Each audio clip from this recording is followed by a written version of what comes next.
Good evening and welcome to the December 10th meeting of the Ames Community School District Board of Directors. I'll take approval of the agenda. I move we approve the agenda as presented. I second. Moved by Perez, seconded by Beerbaum. All those in favor indicate by saying aye. Aye. Opposed, nay. Passes 7-0. Director Rosser, will you please read our purpose statement? The Ames Community School District commits to equity and access that empowers every individual to reach their full personal and educational potential. Thank you very much. And I'll just call our public's attention to, we have our priorities listed out. This is the first time our agenda has reflected that, and we appreciate the work of the district administration and the clarity it provides in having those listed on our agenda. I'll go ahead and read our statement regarding public comments, which follow each of our discussion items as well as for our public forum. Residents of the district, students attending the district, parents or guardians of students attending the district, and district staff members may address the board about any topic relevant to the district, whether on the current agenda or not. Those who wish to speak must sign up at the beginning of the meeting. Speaker participation is limited to 3 minutes once per item. The views and opinions of citizens addressing the board do not necessarily reflect those of the board, district administration, or staff. Speakers are to remember that Iowa law prohibits the board from discussing specific employees, students, or their performance. Student speakers will state their name and school. Others will state their name and address. Our first discussion item tonight is an update on the new high school, and we have OPN here.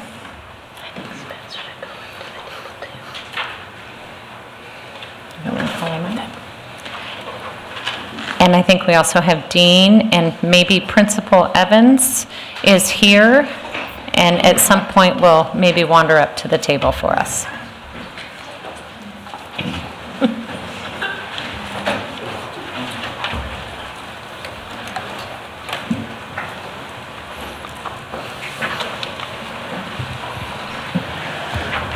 Good evening. Hello again. I'm Roger Worm with OPN Architects. Along with me is Joe Wallace, and we are excited, as always, to give you an update to where we've gone in the last month or 6 weeks or so since our last presentation to the board. We've covered a lot of ground. It's amazing when you think of all the pieces and parts that go into a project of this scale, all the voices that are heard and all the elbows that are on the table and contributing to this, everybody from the students to the teachers to building and grounds.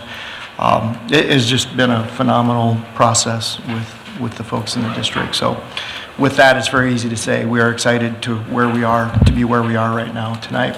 So we'll give you a quick update. First, we'll start with our schedule. Of course, we're here tonight. We will be issuing an internal, it's called Design Development, DD, on the screen there right now. That's an internal check set. That's where our team of architects, engineers, and Story Construction, we now are starting to focus on the details at this level as we move through our design. On January 24th, we'll issue the 100% DD set of drawings, and that's where it goes in for pricing. Run through it just like a contractor would look at this level. And what that does is it starts to clarify any details that we also need to consider as we move through further design refinement. And it's a very involved process. Story will build it on paper just like a contractor would, so we'll get a lot of information from that. And that will also be very telling come February 15th.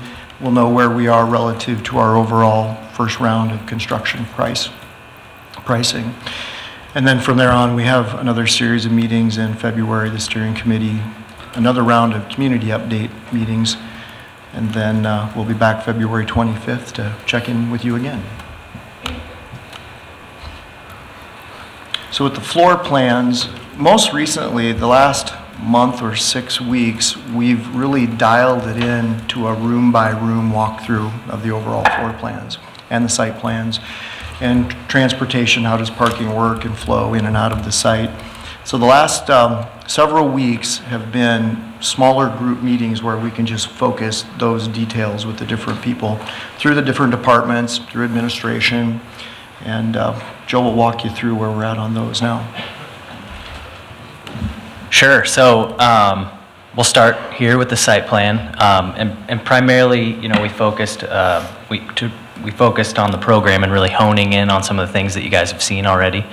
As far as the site plan here goes, it's really very similar to what you've seen in the past. The concept is really strong and it's really the same.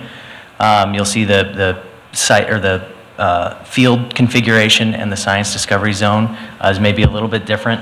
We tried to get that a little bit closer to the academic portion of the building. You'll also see now and then maybe a little bit later on that we really simplified the shape of the building, and we'll get into that maybe a little bit later, but not as many ins and outs and angles and things like that. This is the lower level floor plan. It's primarily physical education and then the competition court and everything are down here, locker rooms and the pool. The first level floor plan, so this is where you would enter in on the building. I'll maybe start from the top of the floor plan here. Some of the things we've changed or that have changed since the last time you've seen this. In the academic pods, which are the purple, we reallocated some of the ALP program and really reconfigured some of that so that we could right-size the special education program. We found that some of those were maybe a little smaller than what we programmed, so what we really did was make sure that those user groups and students really had the space that they needed to really succeed. In the blue part up at the north, the CTE area, we revised some of the culinary program and actually included an agricultural program lab instead of that, and then also included a CNA area in there, which would be like a nursing program, which is a little bit different than what we programmed, but something that we're pretty excited about. Another thing we added down here, it's kind of small to see on the screen there, but we did find that another one of the spaces was maybe duplicated in some area and we could really be efficient with our square footage, and we added a mental health suite as well. So that's on this first floor of the building. It's away from the commons a little bit. It's not as identifiable. It's really going to be a good spot for students to go for that program. Moving up to the second floor, as you recall, there's the academic pods are on the second floor here, and then also the media center is on the second floor. We absorbed some of the maker space and really thought that we could make that space a little bit more special by taking some of that program into the media center, and then we're able to use some of the space, the leftover space, to be a credit recovery room. So that will sort of help offset some of the program that we've seen here, and really made sort of this level a little bit more efficient than what we had last time. All right, next we'll move to exterior images. So as I stated before, hopefully you'll see we simplified a lot of things here. The program, I guess what we really tried to do here was consolidate some of the angles and corners and everything. As you remember, in SD we came in, we were maybe a little high on the budget side, and what our focus has been the last few months was to really simplify that. And what we did come away with is we believe there's some savings there on the exterior skin. There's not as many ins and outs, and we can be efficient with materials, brick and precast, as you're seeing here.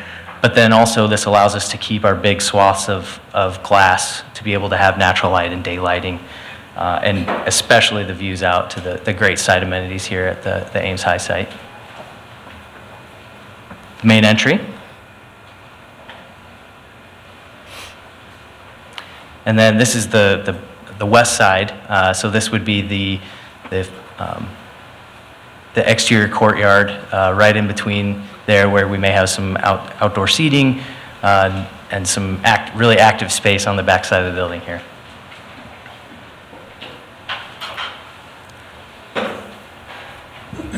As we move into the interior images, You always think about what's the experience as you come into a space.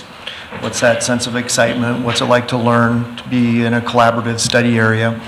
As we move through these spaces, we're capturing natural light wherever we can, bring daylight as far into the building as far as possible.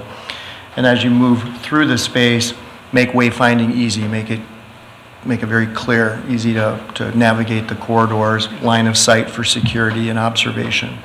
So the kind of a series of snapshots here, we're giving you some of the different spaces. So a classroom pod, for example, this is the collaboration space in the center of those pods. So around the outside edge of this are the classrooms, but then you can break out and move into the middle, and still with the glass that's between the collaboration space and the classrooms, which then have outdoor light, you get that line of sight to the exterior, which is really important and creates an exciting environment. The commons, when you come into the front door, and in this view, you would have come in just off the screen to the right, but now you would have moved into the center where you get the tall two-story volume. The window at the far end, that looks out over the prairie fields to the west. And then the big tall window that's right on the left side of this picture, that is a view into the gymnasium. And if you can picture this, you're standing at these windows, you're looking down on the lower court, the lower basketball court is down a level. And you walk through these doors, you're in at the track level, and you circulate around that to the south end of the gymnasium, to the observation deck for the auxiliary gym. So just movement through this space is really exciting. Just, I think every step of the way will create an energy for students and visitors. Then quickly on the funding update, I think for the most part we're looking at budget numbers, and then so there's a handful of different numbers. There's your pot that's available for the project. There's the construction numbers that we are working through over the next 6 weeks till the middle of February. And then, the administration costs, FF&E, and all the different line items that make up your total budget.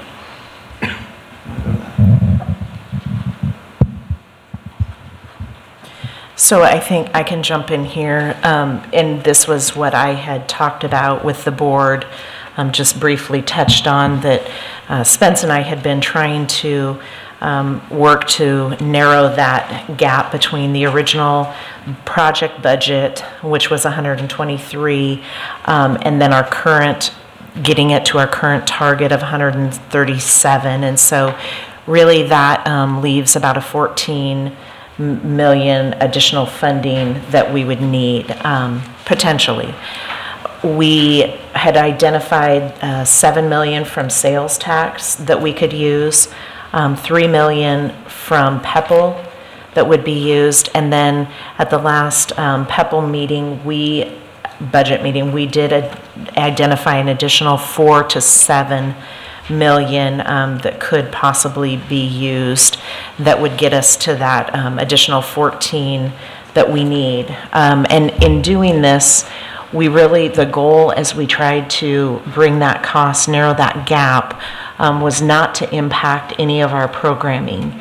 And that became difficult as you can't really reduce square footage at this point because that would have an impact on the building that we're trying to create in terms of our programs.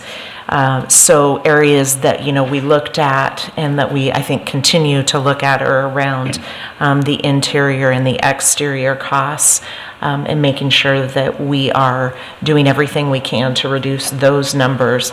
But the important part for us moving forward was really to identify that additional 14 million if that's where we land and need that.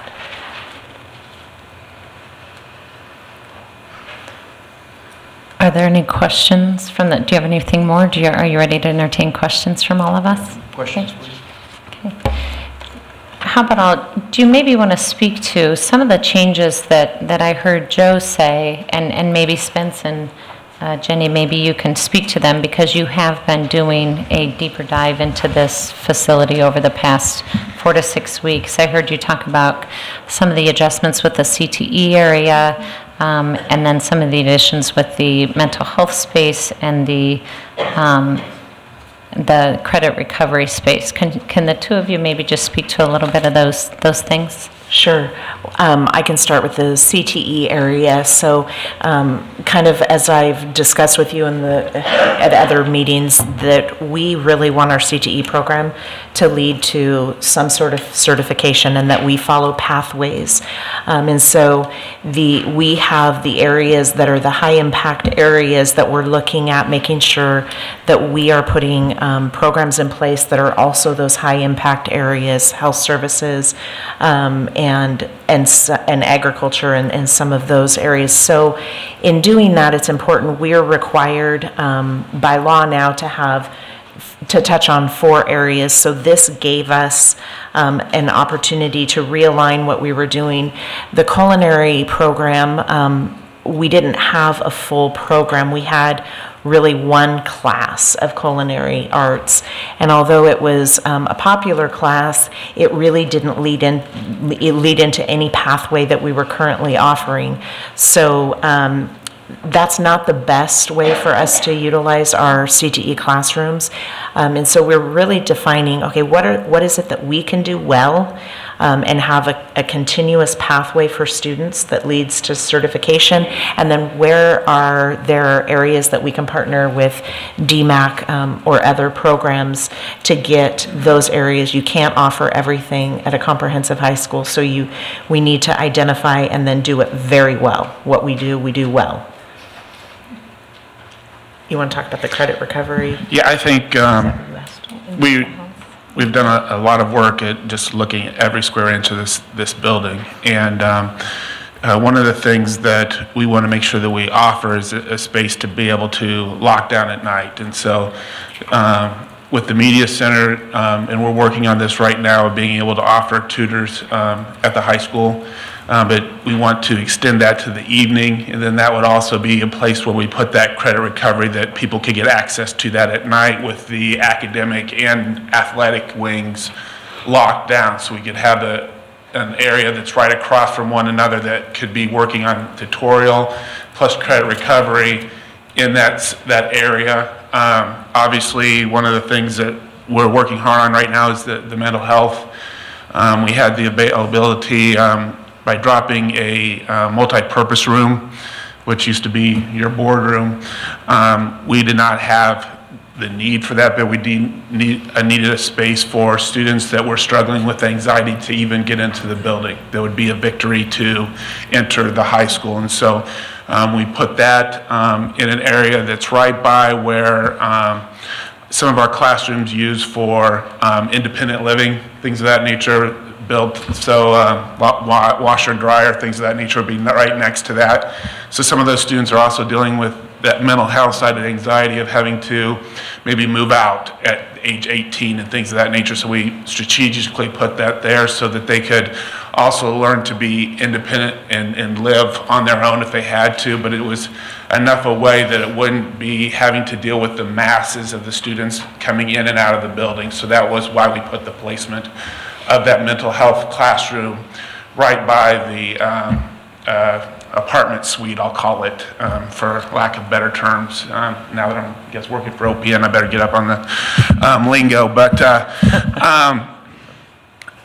just those types of areas and looking, we've also looked at, you know, what we're using as far as carpets, as far as things of that nature, shrinking down the terrazzo, which would shrink down the cost and then also be a lot more comfortable for students. We've looked at all of those things. The one thing that we did not want to risk in the academic areas was the fact of we want to make sure that we have that passive supervision. And so based on these, what we're referring to as pods, a lot of things are going to be get direct instruction and then be able to work on your own. So students be able to go out into that pod and be able to, you saw the wall, there'd be whiteboard paint that you can, you know, do your work on there.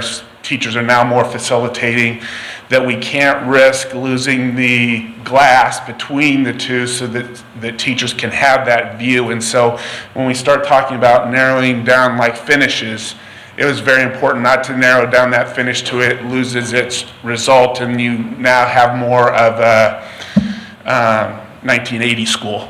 And it starts to close itself off because we need to be able to make sure that we're having students getting direct instruction, plus being able to break out and work together, pulling students back in. A lot of that depends on how things are visually aesthetic and being able to see those things. So those are the things that we're working on to be able to reduce some area, or reduce some things, but then also to make things workable. And Joe listed like our ALP program. We didn't have to have, since we are having the offices, we didn't have to have classrooms that were specifically for ALP, because now all classrooms can be used for everything. But for special ed, when you talk about level 3, that is a specific need, we need to make sure we hit that square footage right. And so that's why we reduced some area to increase some area, so we can't go back and redo a special ed classroom at a level 3 if it's too small. So we wanted to make sure we had the numbers correct with our staff, and then so that we could do that and not have a, whoops, we made a mistake type. But we're really working very, very hard to make sure that we're thinking through every single square foot of this building.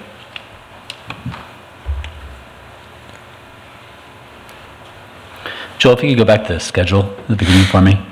I guess my question is more for Dean. As we're working closer towards the end of DD, I know you're constantly looking at pricing. What are you anticipating for escalating costs? I mean, are you pretty comfortable with where we're at? Do you anticipate when we go out for bid in March likely? Is that the date we'll probably go out for bid, March, April? I imagine it is more like May, June. May, okay. So just talk about like what should we expect, I guess, past February, how this would line up. So I think escalation is something we need to keep a close eye on, and it is a concern.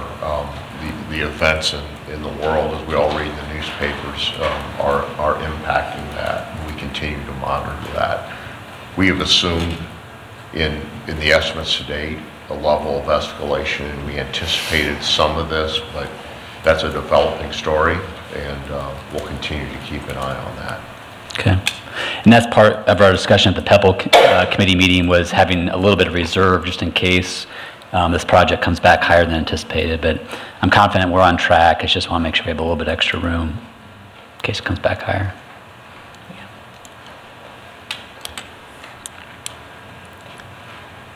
Could we talk a little bit about the pod, the classroom pod? Can you go back to that? Yeah, that one.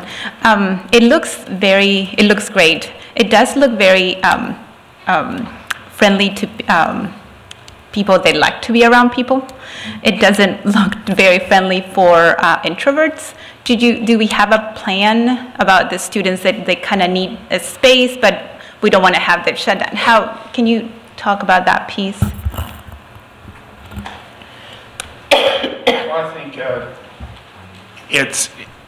it's really difficult with one picture to kind of show exactly, but you're going to have your classroom space as well. So with that, just with everything is kind of like in our programming. When we have English, we start off with, in 9th grade, we have our speech is embedded in that 9th grade piece because we want to make sure that kids get a voice. So it will be our goal to work with students to bring them out of their shell, if you would. But at the same time, are there areas within this pod that if I wanted to work on my own or I wanted to do things, absolutely. If you had a 360 view, you would pan back to see classrooms that were, but like, yeah, then I can't point to anything while I'm doing it. Thank you, but those are your general classrooms. One of the things that those are a little bit more, they're not as wide open as we wanted to. We originally wanted barn doors that could come open. They're glass barn doors. They're very expensive. So that was one of the things, unfortunately, like, great, it's not what we need. It's, what can we do? So there's a little less as far as like wide open. So you will have your sense of what you have right now at the high school as far as classrooms, but you'll still be visible. So you'll have the best of both worlds, I believe. It's almost like an eye test at this point, but in the big purple with the green in the middle, so in that green you see two little purple dots. Those are little collaboration rooms. classrooms. So you can break out and have 2 people, 4 people, maybe 6-ish in those rooms. And that's for that very reason, because you focus differently if you're by yourself, Right. if you're with a few people. And noise too. And noise. And that's the nice thing about them, they're closed off, but yet they'll have a wall, screen, dry marker surface, glass on, well, I think glass on 2 sides for visibility, so you can see, monitor it from both sides. But yeah, the different levels of collaboration, isolation, just how we learn different. And that's very important, and that's one of those step-down areas where you can go into a small space, you can be out in the open, larger collaboration space, or you move back into your classroom space. Yeah, I think that's the big thing behind the design is we've definitely looked at best practice, and can it afford everything? So we're not going to go directly to a project-based learning style, but you're going to have your ability to change modalities in your teaching, and whether that is direct instruction or being able to break off, it's going to allow for everything. And the people up here know how passionate Jenny and I are making sure that that all stays in there, because it's part of the learning process that we've got to help.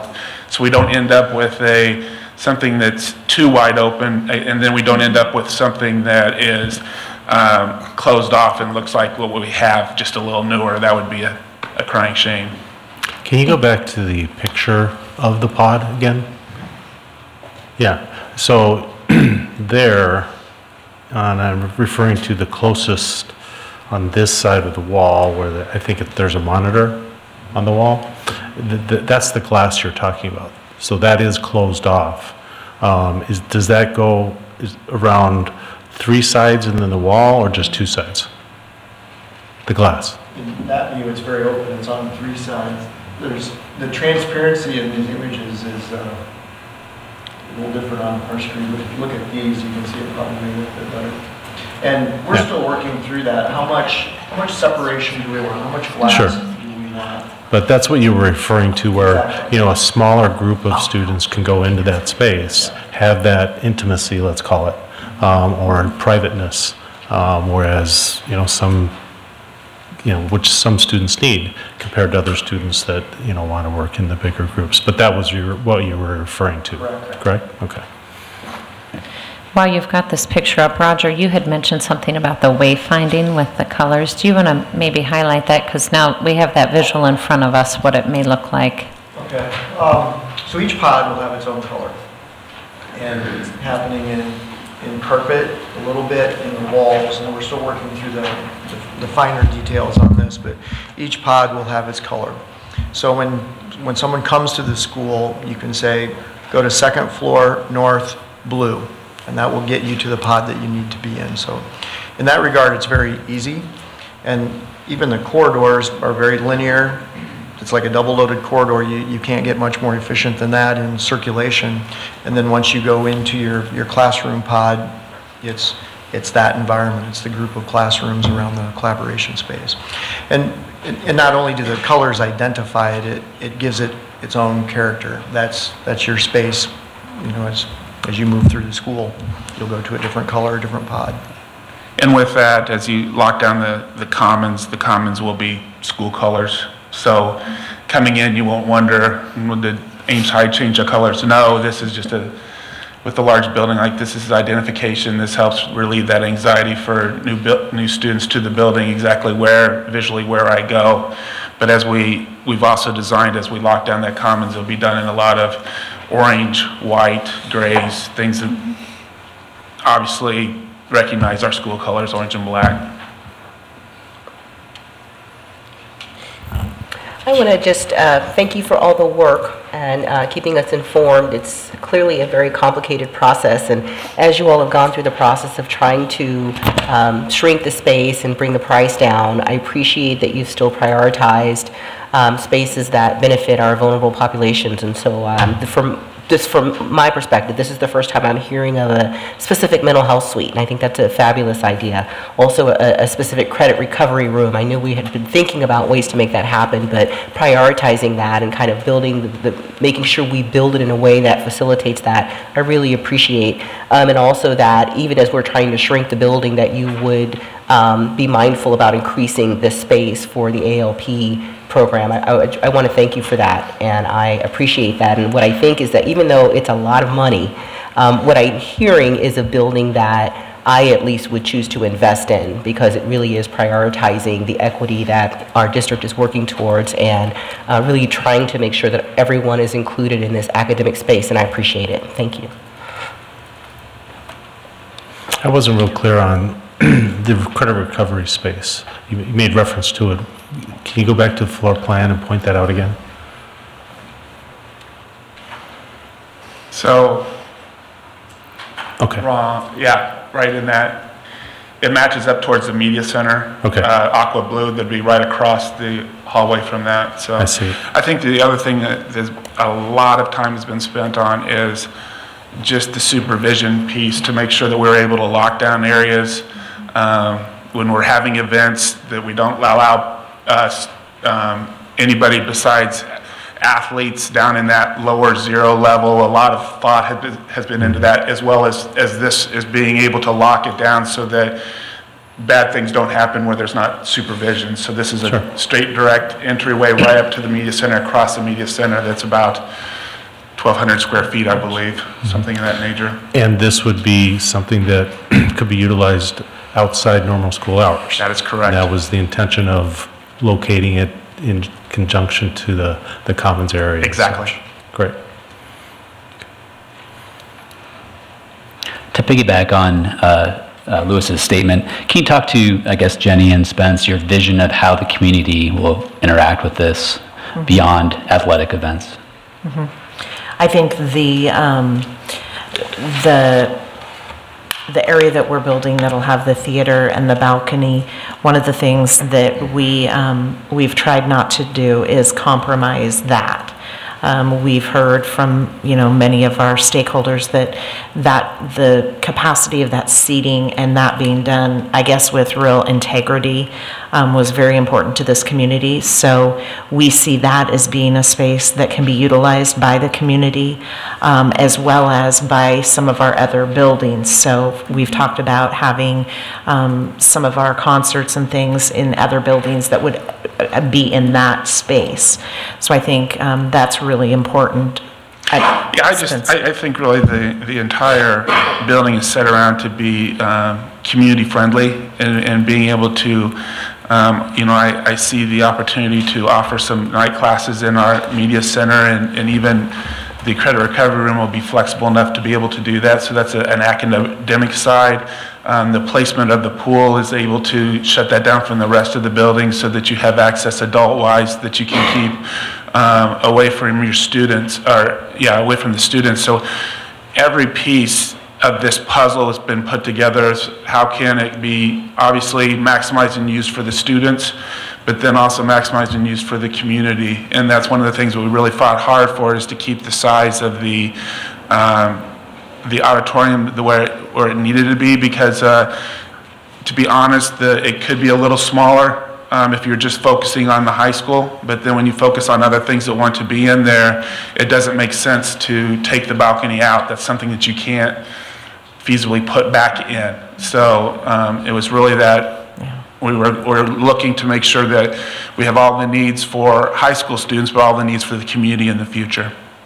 I think also we made sure that we positioned the store, like the student store that might have Ames High wear and the concession stand and all of those pieces in a real central location, so they could be open during events and activities, but yet not have the whole school necessarily open. So we could have those areas open, but not the whole school. And those, I'm glad you brought that up, Jenny, is the fact too that the store will be not only using students, so even our level 2, potentially level 3 students will be able to work in that store and stock the store, but then it also incorporate our CTE program that will be building things that will actually be sold from that store, and we're in the process of doing that right now through Perkins money, as far as purchasing screen printers so that we can do our own t-shirts and things of that nature. So we really are trying to bring ownership to the students of this building And so every thought process of tying that store back to what we are creating, we've thought about that. We've thought about the coffee sales, and that would be coming from the students and things of that nature. I know And we the have a lot of marketing that would go into that, being in that CTE collaborative area, that marketing piece can go on, but amongst the CTE people. And so it's just exciting to see the collaboration already happening as we build the program. I swear I'm paying attention. Did I hear the word nursing when we were talking about CTE? I am paying attention, right? Yes. What was that about? Green, you want to add? Sure.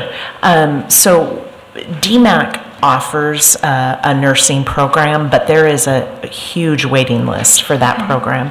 And as we have gone to many of the CTE different symposiums and things, one of the high impact areas right now for jobs is in the field of healthcare. And so and I believe it might even be our #1 area of need. And so it was really important that we built our CTE department in a way that was going to have the biggest impact for our students going out. And so we can offer that program with fidelity and do the whole entire program start to finish within our own school walls. And so, well, not the RN, but the CN, Right. yeah. So we can do that, and that was our goal, is to look at those high impact areas, and then how can we have that whole course sequence be at our high school. And we can't do that with everything, but what we're going to do it with, making sure that it was those areas of greatest need. Thank you. And my understanding is that space would be flexible. So maybe in 20 years, as we look at maybe CNA is not the trend that we're seeing in CTE, but another area that there is flexibility with that space as you go long-term. Right. That's correct. Where there definitely isn't with like a culinary arts, big kitchen type. So for our next update, or maybe you can just let us know when we might be able to hear more detail about the safety and security of the building, now that we have a better idea of what it's going to look like.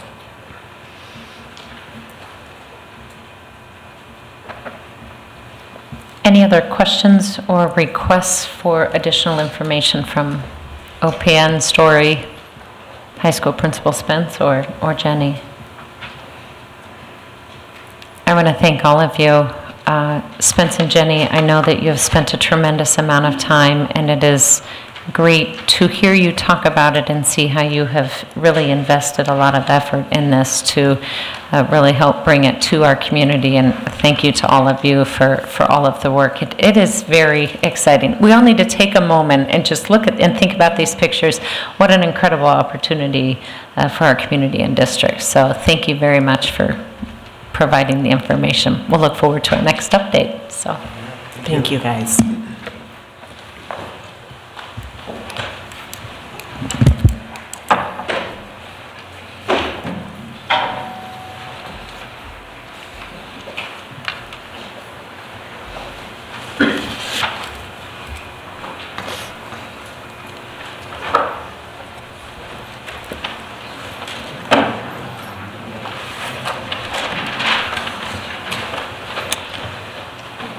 are there any comments from the public on our update on our new high school project?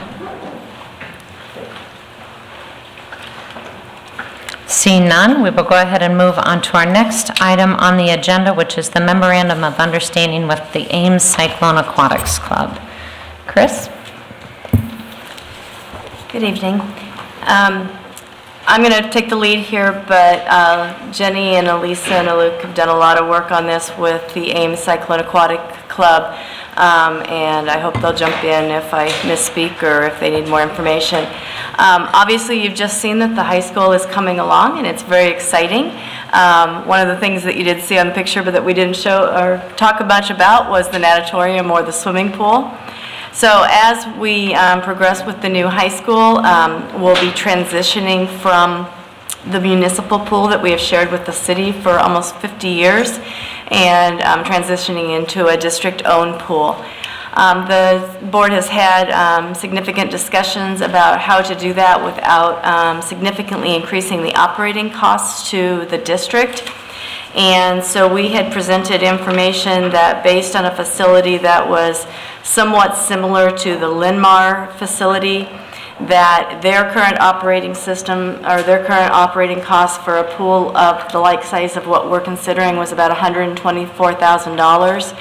We extrapolated that into Ames costs, giving cost of electric, gas, and so forth, and came up with $153,000.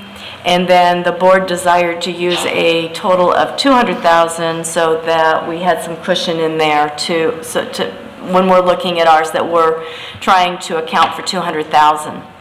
Our current cost that we split with the city is about $110,000. So our half of that out of the general fund is $55,000. So that gives you a benchmark of where we are. We also split capital costs, which are out of PEPL. That's not in that figure. But the operating cost that impacts our educational program as far as being in the general fund is about $55,000. The board had met and said of the $200,000, they felt comfortable with about $75,000 being the total contribution from the city, or from the school district, I'm sorry. And so that's kind of what we'd be fine with the city doing that. Yeah, that would be nice too. Okay. So we have been working, trying to find partners so that we, obviously, we will use the pool for some academics during the day, but primarily for our swim team. So there will be hours in this facility that will be available for another entity to use that we will not be using. And so it makes sense to partner with someone that can not only make sure the pool is used, given the amount that we're spending to build it, but that can help us with those costs. So we have met with ACAC quite a few times and have come up with an agreement to agree, basically a memorandum of understanding. And I have Ron Peeler and Carrie Weber here from Allers that drafted up the MOU in case you have any questions on the legal language. But the agreement that we came up with ACAC is that we would have an initial rent amount of $85,000, that we would hold that steady for 2 years so they have some planning time in case costs increase. For that $85,000, they would get $1,700 of usage annually, and that if they want to go over that amount, they'll be able to split that $1,700 however they want between their club practices and events and swim meets and so forth. And if they want more hours past that, they would pay $50 an hour for any of those additional hours. After the 2 years, the rent would escalate by the amount. We tried to find something so that wasn't just arbitrary of how much we were increasing the rent. So we settled on the consumer price index for utilities for the Midwest region. The main driver of cost for the swimming pool will be utilities, electric and gas. So we thought that was a fair CPI to use, and that the rent will increase by the amount of that increase each year. Once the total operating costs exceed $200,000. So if we build the building and it does come back in more like in the $150,000 and $160,000, that $85,000 would not increase until the total cost reached $200,000, but nor will it decrease. So if they come in at $150,000, ACAC will still pay $85,000, even if that means our share of the cost goes down to $50,000. So I have attached the proposed MOU. It's an initial term of 10 years. It can be extended in 5-year increments. We will at some point turn this into most likely a 28E agreement. And we'll do that before we issue bonds, because if you remember, we have to issue 501c3 bonds for this facility so that ACAC can use it without affecting private use restrictions on tax-exempt bonds. So again, we wanted to get something in front of the board and something in front of ACAC's board, so we kind of came up with this agreement to agree, and we'll put some of the final details in the final agreement later on in the spring. So I'd have anyone else, Luke, Elisa, Jenny, want to add anything? I think you covered everything that I would have stated. So I think it has been, we've been working closely with Jason Horace and Jeremy Galvin, who are the president, vice president of ACAC, as well as Mike Peterson, their coach, and then one or two other board members have been very involved in this process in getting to where we are today. I think at our last meeting, they all felt very good about getting to this point in the process. And of course, Ron has been with us every step of that way to provide us appropriate legal counsel as we work through this. My only comments is I think this is a great start because we can actually enter into a lease now anyway. I do have a couple reservations that maybe I can talk with Ron about now, just so the board is aware. But if you go to page 2, and this is more just, I guess, a recommendation as we move towards the final agreement, I think there's risks anytime you enter into a partnership of knowing what cost stands for. And so I think we need to be very specific in, okay, how are we going to allocate cost? So I know we have books potentially for that side of things, but if there's expenses that float on both sides of those balance sheets or those ledgers, we need to make sure we understand that. So identifying a lot more details than that would be helpful. The one concern I have is actually on page 3, maybe 7E. I'm concerned, and I don't think ACAC will have an issue with it, but it says providing management for the facility, including supervision of its operation and presence during activities and events.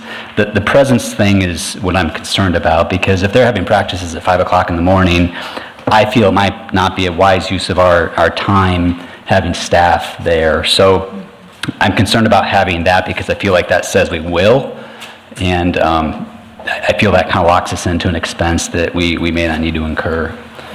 And then secondly, I wasn't sure, Ron, as far as the endowment language, it says halfway through that number 10 paragraph, through the endowment agreement, ACAC and the foundation agree that if any of the following occurs before December 31st, 2067, the permitted distributions of the fund should be made directly to the district for the purpose of enhancing swimming programs in the community.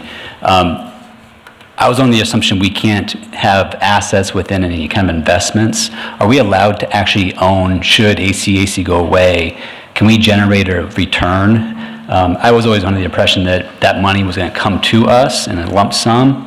So I didn't know, one, if we can actually have that structure in place, and two, I think it'd be better for us to get those funds. I worry that if locking ourselves in for swimming programs, that really limits what we can actually do with that funding. In the event something were to need to change until 2067, that language seems pretty restrictive. And those are my only two kind of concerns on the MOU. I understand the ACAC board did approve this at a subsequent meeting, or a previous meeting. This is for a discussion item tonight, but I just wanted to call attention to those two issues. And we talked about the supervision piece on that is not, to be clear, and those that were at the meeting, please feel free to jump in. That is not we have a staff member right in the natatorium with the space of ACAC. That would be, we have our high school custodian who is on the premise, but not necessarily in the space. And we talked about the 5 a.m. practices. Yes, we did. So the intent, I believe, and Jerry can jump in if I misstate something, the intent would be to structure that pool custodian at a 5 o'clock to, I don't know where that puts them in the afternoon, 1:30 schedule.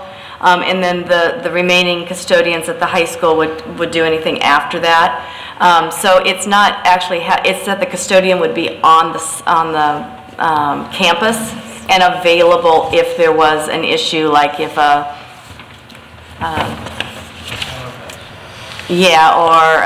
pump went down or something that they needed assistance. But it wasn't to, they will have key cards, they'll be able to open the facility. It's not to have someone there watching their practices. Okay. I think it's a good point though, Luke, because one of the things that I would worry about is down the road, when players change, I would come in and I would read on-site as on-site. That means in the pool area rather than on campus or something like that. That wording then would lead me to believe anywhere on campus is fine. So I think that that's a good point that I hadn't caught. Would you be comfortable with that? I'm Carrie Brown. Yes, that would be an okay, changing the word site to campus, if that would better reflect. It would be on page 3, item C, supervision. So the district shall provide at least one on-campus employee. Okay, I was having the same question. We were looking up at E on that same page, instead of E, not down at item C. That's why we didn't see this. Oh, right. Oh, sure, yeah. Yeah, I'm going to jump in here. You know, currently, Jerry, can you tell me, there have been early morning practices for years, not only ACAC, but also the high school itself. Do we have custodians there at 5 o'clock in the morning? We do have a position, a pool custodial position that's currently vacant. And so the pool custodian or the custodian is on site starting at 5 a.m. Right now? No, we start at 6 o'clock. The pool custodian position starts at 5. Our current position starts at 6. Okay. Do we now have a pool custodian on site now? Yes or no? No. Not for that position. and to all my years of my daughter, and I've never seen a custodian on site at the pool. Now, my concern, though, is on weekends. ACAC uses the facility for meets. Are we committing to ourselves to having a custodian on site for their entire meets, which sometimes start very early in the morning? I mean, they start getting there for warm-ups and practices quite early in the morning, and then it goes, sometimes they're there all the way until the actual early evening or mid-evening. That's an expense that the district's going to incur if we require someone to be there on site, whereas I know that at other school districts or school facilities, swimming facilities, they're just on call. In other words, you know, if something does happen, you know, like you said, the toilet explodes or whatever, you know, there's somebody on call to contact in case of an emergency, which is a whole lot less expensive than actually paying somebody just to be on site the whole time. So that would be my concern about saying we're going to commit to having somebody on site on campus the entire time, and I don't know if we want to make that commitment forward. My other question was in number 11. Explain to me why in this there was the language under 11B. Why was that included? On or after July 1st, 2020, if construction of the facility has not begun, this MOU shall automatically terminate. Why was that included? Was that something they requested, that we requested, and why would it be included? All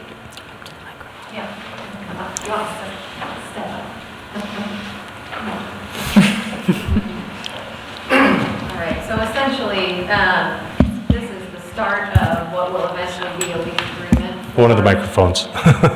Thanks. So this is the start of what will eventually be a lease agreement, but it is not a final version of the agreement. So the thinking was, this is based on the costs that we've researched now. This is based on the circumstances now. If for some reason the pool project does not come to fruition, we don't want to be bound by this agreement. So the thinking is, if we get to a point in the future, July 1, 2020, and we haven't started to construct a pool, the pool project has not begun, we want a chance to look at these terms again. So we're talking about somewhere 2 years in the future. If we haven't started a project, we want to be able to come back to ACAC and make sure that our circumstances haven't changed such that this agreement doesn't make sense anymore. So it's a flexibility provision to protect you in the event that we get to 2020 and haven't started construction of this facility yet. You were it's, as Carrie said, it's a protection provision because there are assumptions in this document that are time sensitive. If you get too far down the road, you want to have both sides, I think, would want to have the ability to reevaluate those cost assumptions and look at it again. So it's not, the purpose of the language is not to say, hey, if we get to 2020 and we don't have the project started, all bets are off, we're all done, just everybody walks their separate ways. It's that we come back and we revisit. We're not anticipating that there's not going to be a pool moving forward. It's just to protect those, with regard to those time-sensitive costs that are built in here. That was something that you, as legal counsel, suggested that be included, or? And if I might add, this MOU has kind of been progressing over many, many months. Yeah. So when this started and this language started, it was before the board had actually approved the high school project with the pool. So we had written this language before that approval. So that was part of why it was in there. Okay, but again, was this something that you, as legal counsel, suggested that it be included, or someone else? I can't remember where it originated, but I would certainly say it was in there with the support of legal counsel, absolutely. Okay, okay. And then my last thought was, I'm not going to get into the costs. And again, this is a memo of understanding going forward, because as I would understand, the actual 2080 agreement will be more focused on costs, because as it was explained here, this memorandum talks about the ACAC committing to $85,000 a year. But if the actual costs of operating this facility is only $125,000 a year, which, or million, or no, $125,000 a year, not millions, which is closer to what Linmar's pool actually operates at, then the 28E agreement will address that. Is that correct? Or are they actually committing to $85,000? And boy, that'd be really nice for the club to basically pay for this facility for the community. But they're carrying a pretty heavy load compared to the district and the city.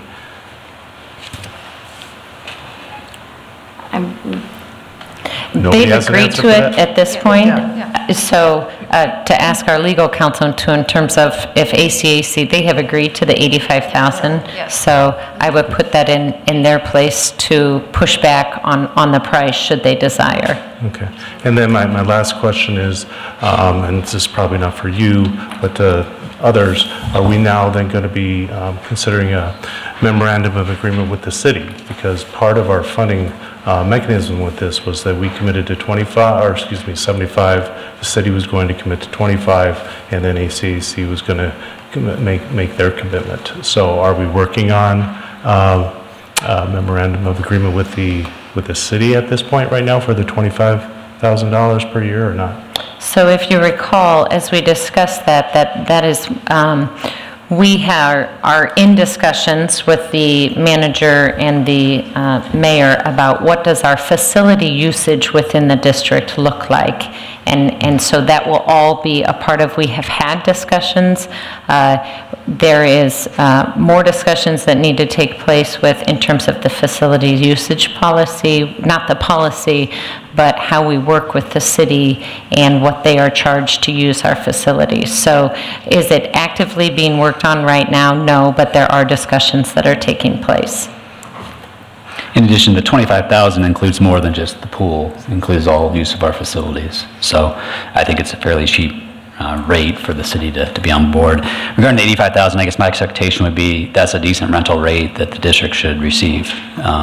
One could argue if it's decreased that ACAC is the beneficiary of taxpayer dollars more so than they are now. So my hope would be it's $85,000 is what we get, and if the costs are greater, the district is responsible for those. Can you speak to, as far as the endowment, are we allowed to have assets in this type of charity, the foundation, I guess I should say? Not district-owned assets. So if you have money that comes to the district that is a district asset, it needs to be invested in proper district funds. And I'm assuming this endowment may have equities investments that would not be, I don't know. I haven't done that. My understanding, and I guess I'll turn to Carrie if she has any different understanding or intent on the language, but my understanding was that if ACAC went out of existence, the funds would be coming over to the district and not necessarily staying in the endowment. Okay, so that was my main question, because it just said the funds should be made directly to the district. So I didn't know if that was ongoing funds or a one-time contribution to the district. If we needed to reach out to the foundation to understand. There will have to be some coordination in that eventuality if that happens. Okay. But, and, you know, who's to say if in 2066, if this happens, what the investment rules for schools will be. But that would be something that would need to be addressed should that ever happen. Yeah. Okay.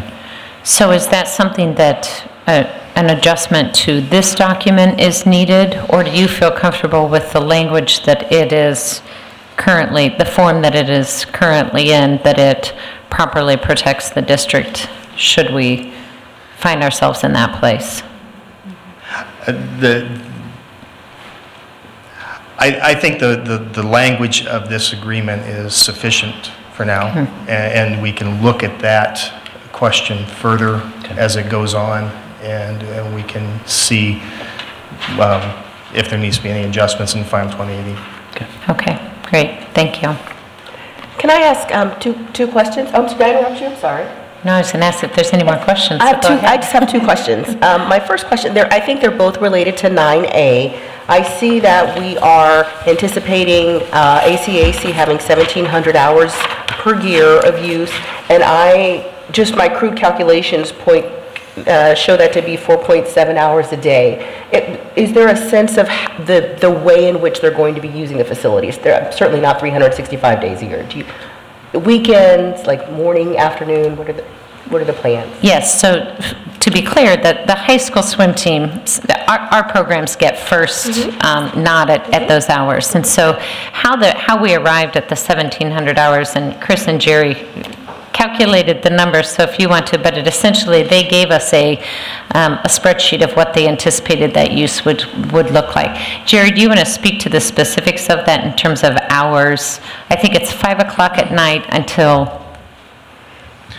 Yeah, it's the morning time, it's the night time, but I'll let you speak specific hours. Sure. Like you said, that was ACAC put together a spreadsheet, and it included the winter season as well as the summer season.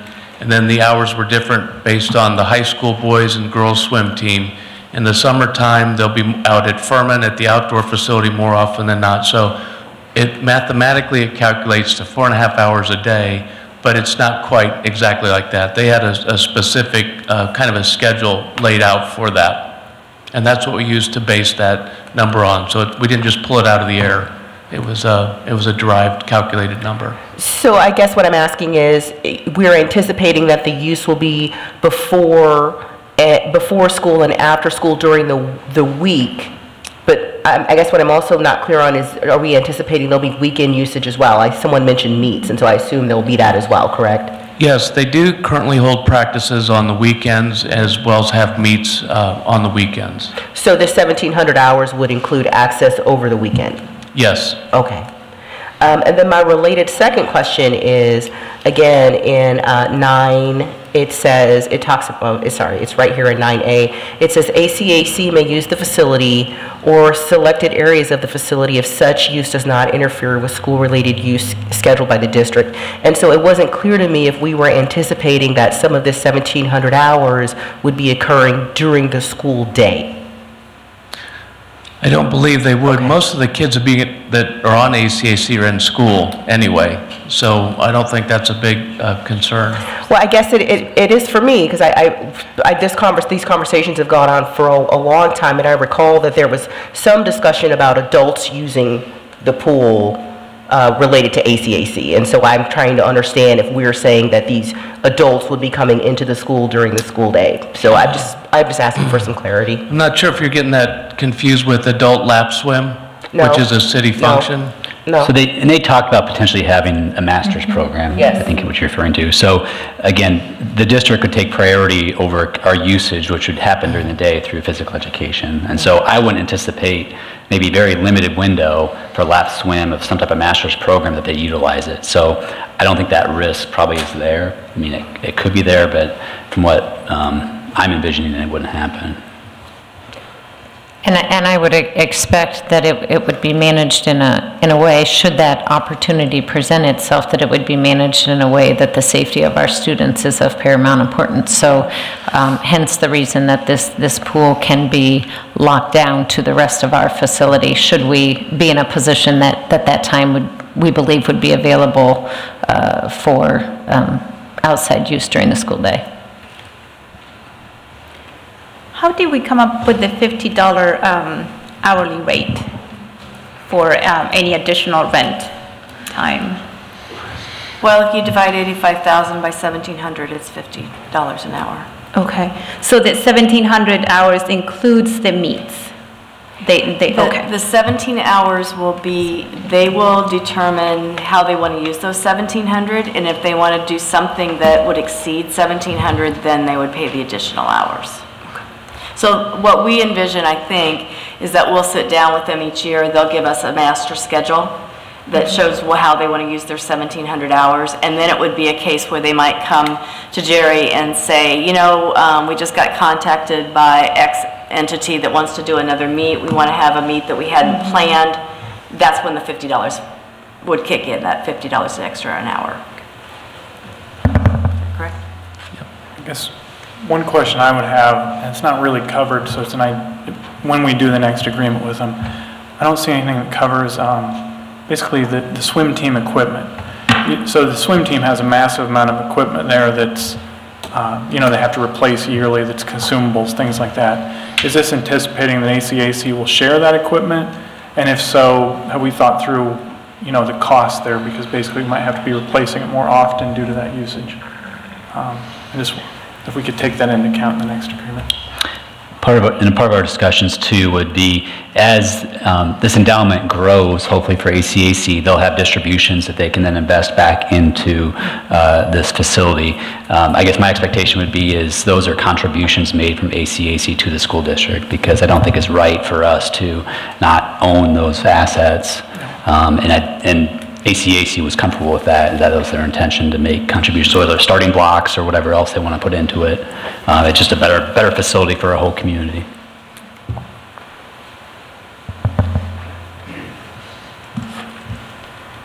Any other questions or comments, feedback, legal counsel, or for our staff? So our process is to discuss and then to bring this back as an action item. The one area I heard were some questions about the on-site or on-campus staffing. Is there any other thing? I feel like we got the rest of the questions and comments maybe addressed, but certainly. I just wanted to address one thing. I think that Director Rosser brought up. If we are holding practice, if our coaches are holding practice, they're employees of our district, so there wouldn't be a custodian on site. I know that question was asked of Jerry, and I just wanted to make sure there was that understanding there. It would be no different than if our basketball coaches held an early practice, if it's our employees. Just want to make sure we weren't confusing the difference. Anything else? Okay, thank you for the discussion. Thank you very much for being here to answer our questions. I'm not sure that's what you meant. No, I was referring to ACAC coaches. That's what I was wondering, okay.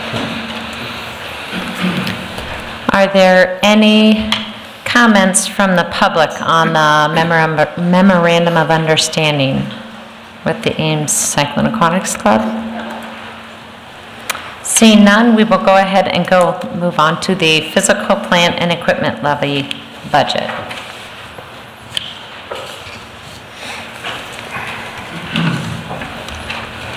Thank you.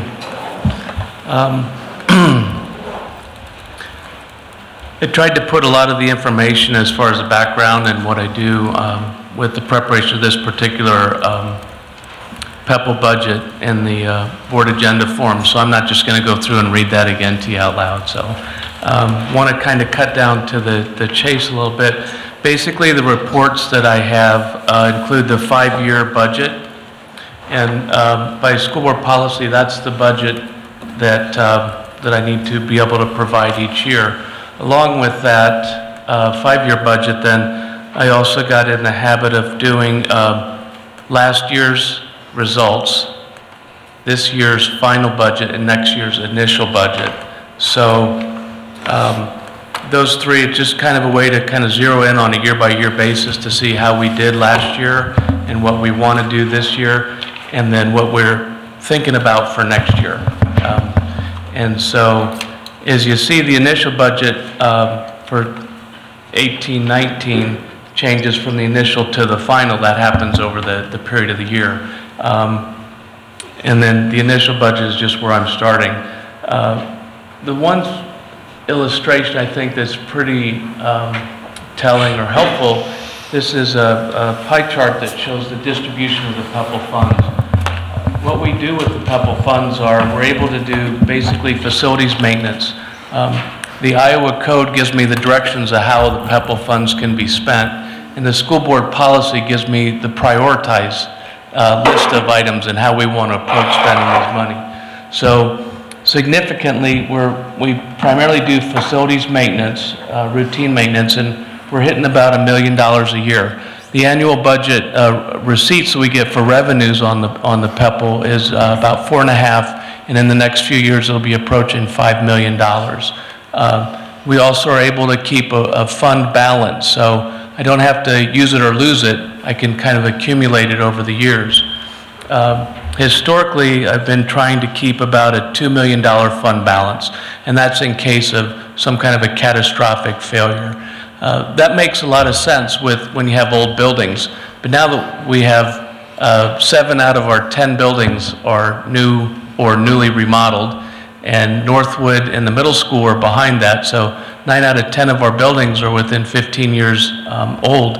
We have less risk or less exposure, so it's not necessarily necessary then to keep that large fund balance at the $2 million. So I'm going to circle back. Sorry about being confused, jumping back and forth here, but we can spend the money on facilities maintenance. We also utilize a significant portion of the PEPL funds for technology, transportation. We are able to legally pay for the busing, a portion of the busing expenditures through PEPL. And then some of the smaller items, I have vehicles and equipment that we manage and maintain. I have a 7-year cycle that I've kind of stretched out to 9 years on the vehicles and equipment. I want to be able to keep good, reliable equipment in place so that we can utilize it to its full advantage. We do a little bit of rental. We can rent space over at Beloit.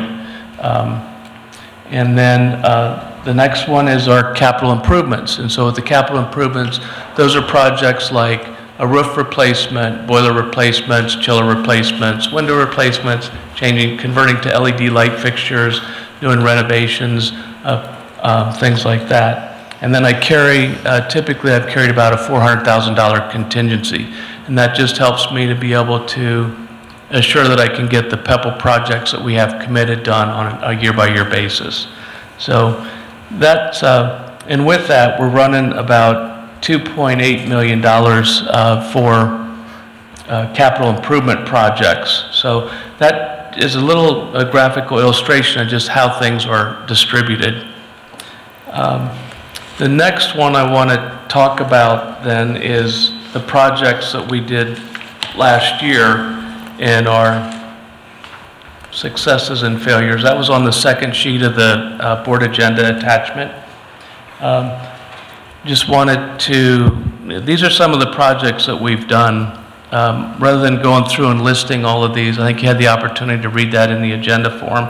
But we try and work with each of the buildings to be able to take care of their needs and to be able to maintain their buildings. I also work with the principals to try and focus in on the opportunity to use PEPL funds when applicable to be able to do programs that they want, rather than having the PTO funds or having the buildings pay for it out of their building funds. So if we can legally pay for things out of PEPL, I want to work with the buildings to be able to do that and look for those opportunities. At the bottom is the work projects are either completed or underway. I try to track those as I go through the year, and last year, these projects are my total success or failure is the bottom line as far as the end. So I had budgeted $2.4 million and spent $2,476,000. So I had a couple of good projects, but a couple of tougher projects, and primarily the tennis courts. I want to take a little slightly different approach at the next one. So I always try to look to learn from my mistakes and then do better the next time. But a lot of that has to do with the lighting and some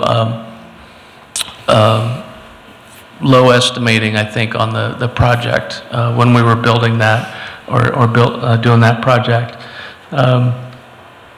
The other one was on the Fellows Crossing signal. I'd kind of put in a budget for that just as a place marker, and once we ended up putting all the costs in, ended up running about $126,000 instead of the $100 that we budgeted. But I think that was what we did was the right thing, and I think it's been successful. And even though it was over $26,000, it was the right thing to do, and it was successful. So the only thing I would have done differently would have been to budget $26,000 more, or 30 would have been nice. And then the other one we did was sound corrections with the Sawyer heat pumps, and that went over some too. And that one we did that on a time and material basis, but that was something that needed to be done in response to some shortcuts that the design on the construction and the renovation was. But again, that was one of those, it was the right thing to do, so we went ahead and did it. So I don't know why I gauge myself on my failures rather than my successes, but those are the three ones that I'm going to point out, and I'll just kind of brush past the other ones. But we did have some savings or some lower costs in some of the other projects. The next ones that we have included, I laid that out to show the projects we have planned for over the next several years. And a couple of these things have been in the budget for several years. And then when we came in and we started talking about the high school and being able to see if the high school runs over budget, and if, say, the local option sales tax doesn't get extended, we need to be able to have some funds available so that we can continue with the high school project. So we didn't want to try to say, well, the SAVE's going to pass, but without having a backup. So this is our backup reassurance that we do have the funding. So the PEPL committee asked me to look to be able to find a total of $10 million in PEPL funds in the next several years. So as I was starting to work the numbers and figure out how we could do that, I kind of realized that if or when we need the funding for the high school project, it's not going to be right away. It's going to be towards the end of the project. So that allowed me a little bit more flexibility. And what I was able to do, I did a couple of things. Primarily, I took and I reduced the contingency by $100,000. So I'm still carrying a $300,000 annual contingency for my projects. The other thing is I allowed the fund balance to be reduced below that $2 million. And so what I did, I just didn't want it to go in the red. So I wanted to attempt going as close to zero without going under or below zero. And then the other thing is that we talked with the technology, and Carl spoke with the technology committee, and they explored the possibility of if we extended the technology refresh to a 4-year cycle instead of a 3-year cycle, if that would have a negative impact or if that's something that was doable. And there was the technology committee and Carl agreed, and they found a method of being able to make that happen and make that work. So as a result, I was able to allocate $3.5 million in PEPAL funds in 21-22 and another $3.5 in 22-23, with 2.4 in 23-24, and then another 600,000 if we needed it. So I got you the 9.4 million out of the 10, and I can stretch out to 10 if we take it out to the next year. The only reason I have to take it out to that next year is so they don't go in the red on the fund balance. And then as we accumulate projects throughout the year, and if they come up, I need to be able to assess if we can be able to do them. If there's a safety issue that comes up and PEPAL funds are appropriate to spend to be able to make that correction, I'm going to do it. So I take a little bit of latitude within this budget to be able to do the right thing and manage all the priorities that we have. So that's my report. Is there any questions? Or Jenny, do you have anything to add to it? I don't think so. Yeah, I think you covered. Jared, I just want to say thank you. Thank you for crunching the numbers. I know we had some great discussions at the PEPAL committee meeting about how we're going to figure this out. And you did a good job. And the committee agreed that, hey, this is our backup. Like you said at the beginning, we all have some confidence that the SAVE will be passed. The penny sales tax for those of you that is being looked at, that expires in 2029. But if it does not, this is the fallback. But I do want to reiterate that if that does, or I'm going to say optimistically when that does, whether it's this session or the next session, but I'm hoping this session, that then my intention is to then have you come back and along with us and say, okay, we're going to be using that $10, $14 million, whatever, from SAVE, and all of our reinvestments back into the PEBL budgets are go back to where they were. Sure. So that this is just the backup, the what if, in the way I'm looking at this. So, which is, I think, the right thing for us to do as a board. One question or comment, Jerry. If you go back to the SIPS project included in budget summary table, which is an awesome little table there at the bottom, one thing I just wanted to comment on. So your 300,000 of contingency isn't shown there. But if we had something that came up like a repair, we do have $300,000 beyond what's in this table to take those little projects on, is what you said then, right? Yes. So we're not really at risk if something comes up. You already have that in the budget somewhere else. It's just not shown in this table. Yes. Good. Yeah. I don't show the contingency, the annual contingency. Yeah. It's a line item that I carry. So we could have some things get added into that table as they're needed. And still cover them fine, so that's good. Yep. Yeah, that's the contingency for that particular year of spending that he's projecting out. Yeah. Right. One of the things that I want to share from the PEBL committee discussions is that, there is a strong interest by the majority of the PEBL members to make sure that we did not push back or remove some of the other fundings, for example, the improvements at Ames at the middle school, that we didn't want to just, take them out or move them back beyond. We felt that it was important to keep those things there and put the support for the the high school, the funding for the high school down the road, because again, like Jerry mentioned, it's really the dollars aren't really needed until later on in the project.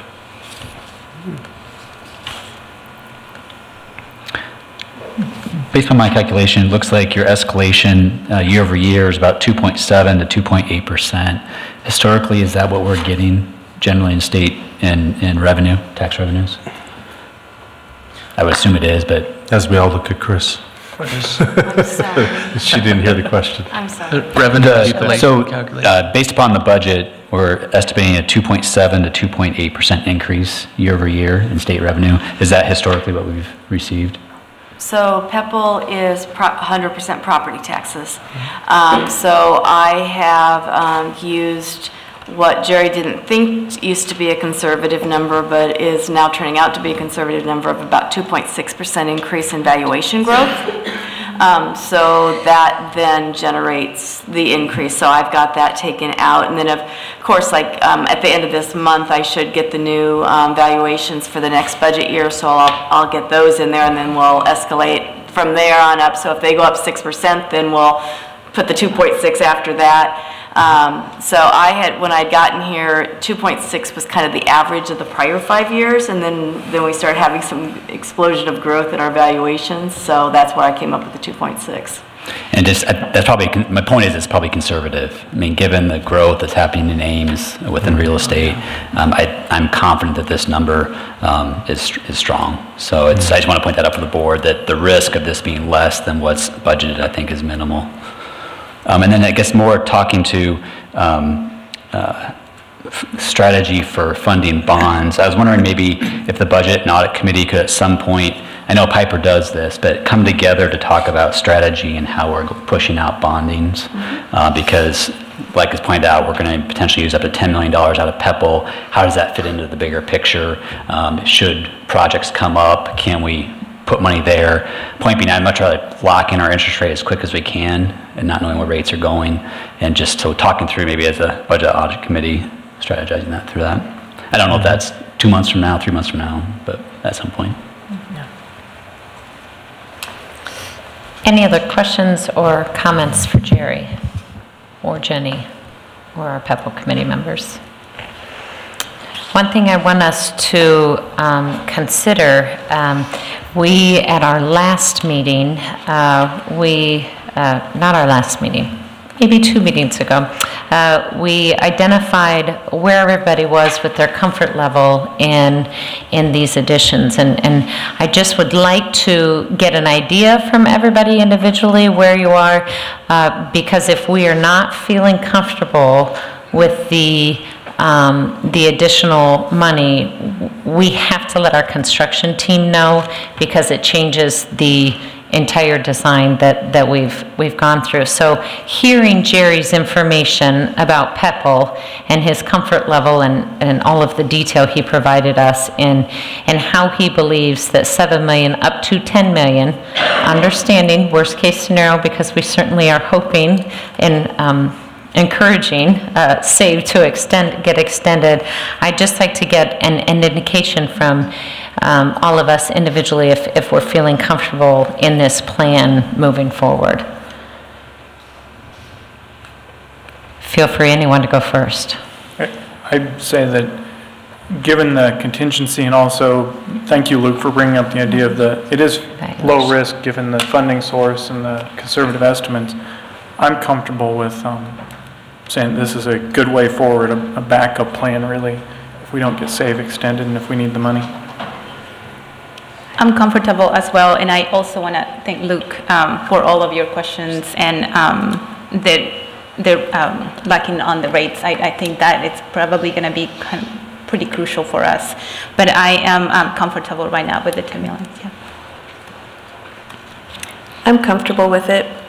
I think we've done our due diligence in terms of making sure we're not going to put ourselves into a bad financial position, and I think that to me, it's a no-brainer. We need to spend that money because we don't want to cut programs. We don't want to cut things that our students really need.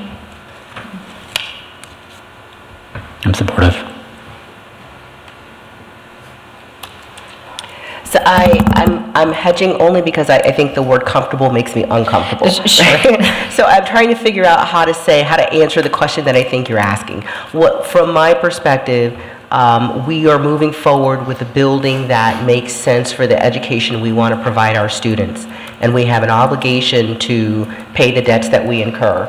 And from what I understand, there is a responsible way to cover those debts if we need to. And so from that perspective, I feel comfortable in that we can cover our debts responsibly. It's a lot of money. It makes me very uncomfortable, but I feel that I would feel comfortable moving forward, feeling that we've done the responsible job and making sure we can cover the debts. And clarity, the PEPAL budget does come back at our next meeting for a vote. Our next meeting for a vote is not until January 14th, and we have architects and construction managers that are working on this. So that's why I'm desiring to identify if anyone has huge concerns at this point, that we are getting them addressed, because like you say, $137 million is a lot of money. And yes, it is over what we initially had expected that this project would entail, but as our superintendent and our high school principal have done that deeper dive to identify, we understand now that if we can't commit to that money, eventually commit to that money, we need to make significant adjustments to the program. And when I say program, I mean the space that we have identified within that new facility. So I'm very comfortable with where we're going. We as a board made a decision after the bond and after the initial was passed and after the initial discussions with the architect, and we made a decision to really look at a higher number of students to build it for. Because originally we were talking about building it for 1,400, 1,500 students. So when we enlarged that, looking to realistically to say, geez, that's not going to be big enough. I think we've done a very good job of looking at what those additional costs are, and also looking at, the what ifs, where we can get the money to make that. Because there are a lot of school districts that stumble. They get down to the road of actual costs coming in when bids come in, and then they're really getting stuck.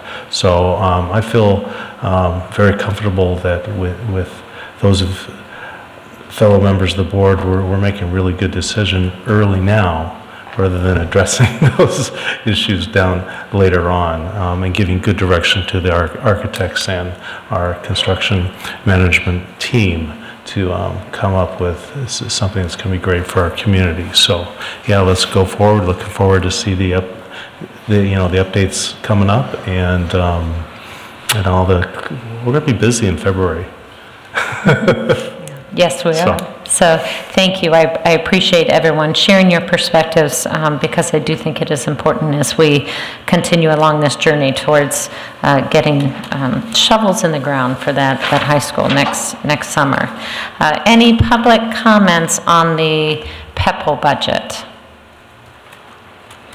Seeing none, we will go ahead and move on to the Equity Committee report. So the Equity Committee convened formally in January, was January of this year or January 2018? I think that was the first time we met. And it is unique among the board committees in that it is collaborative with outside board members. So the committee has board members on it, as well as members of the district and members of the community. And we got together to really start identifying a clear path that the board could help the district start addressing the achievement disparities that we were seeing in our district. And what we decided to do was to base our work on the 3-year professional development session that's going on in our district, led by Dr. Spikes and Swalwell. And based on the training we've received, the literature supports the understanding that disparities are really the result of a confluence of factors: a lack of staff diversity, disparate disciplinary practices, access to qualification-based services, and a curriculum that's lacking in cultural relevance. And so as a group, we decided to look at those factors, and we also decided to look at what other districts were doing to respond to equity challenges in their districts. One of the things that we did early on was we decided actually not to look at the curriculum piece, because that is part of the teaching and learning committee of the board, and so we didn't look at that piece. But for the remaining pieces, we broke into a subcommittee format, and we looked at data at the state level as well as in the district to understand where we were in the district on these factors. And so this report is really a compilation of what I'd like to think of as an aerial x-ray, looking at the district really from a very high level, but really from the inside, to see how are we measuring on these factors. And I think what I like about the report is it looks really long. It's 114 pages, but it's actually not. I think it's only like 53 pages. And many of the pages are single page charts. We tried to make this report, which was an enormous amount of data, accessible to someone who had very little data fluency. And so we defaulted to pictorial presentations, so a lot of the information, you can just look at the chart and immediately understand what you're looking at. A lot of the data was collected looking at students either based on race or ethnicity or based on their involvement in qualification-based programs, and those are like IEP, I won't remember them now. I'm 6, so now my brain has stopped working with it. IEP, Success. English language learning, English language learners. There's Success. those are qualification-based services. 504. No, the other ones. IEP, free and reduced lunch. Free and reduced, okay. Free and reduced lunch, IEP, and English language learners. And then qualification-based services is a whole different group. But one of the things that we did was we found that the data was helpful in many ways and not helpful in other ways. One of the things that we found was that we had a lot of questions about the overlap. And so while we were able to kind of understand the experience of students who identified as, let's just say, Hispanic, I think is the word the district used, we didn't understand that student's experience if they also were qualified for free and reduced lunch or had an IEP as well. And so kind of that level of complexity was something we weren't able to get at. But based on what we were able to get at, I think that we did a really good job of trying as best we could to provide a side-by-side comparison of the schools on a lot of measures of proficiency and program access whenever we could. There's an executive summary, I think on page 4, that if that's the only thing you read the executive summary. It really boils everything down and talks about the recommendations or the observations that each subcommittee had. I would just like to point out some charts that were meaningful for me as you go through your reading. I thought the staff diversity chart on page 20 was really informative. I thought the discipline practices that are presented on page 34 and page 62 were also very relevant. And then access to qualification-based services on page 49 was incredibly useful. And then the responses from other districts is boiled down on page 50. Even though we were a large committee of 11 people, who all had different perspectives and understandings about what was happening, one of the things we did agree was that something needed to happen. I think we could all agree something needed to be done, and that something needed to be done that was collaborative, coordinated, and at the structural level of the district. So I think that's what I do notice is we don't have our subcommittee members here. We have committee members in the audience. Would you all like to come and sit up here at the front? Come on, come on. Come on. Amy, you too? You know you were on the committee.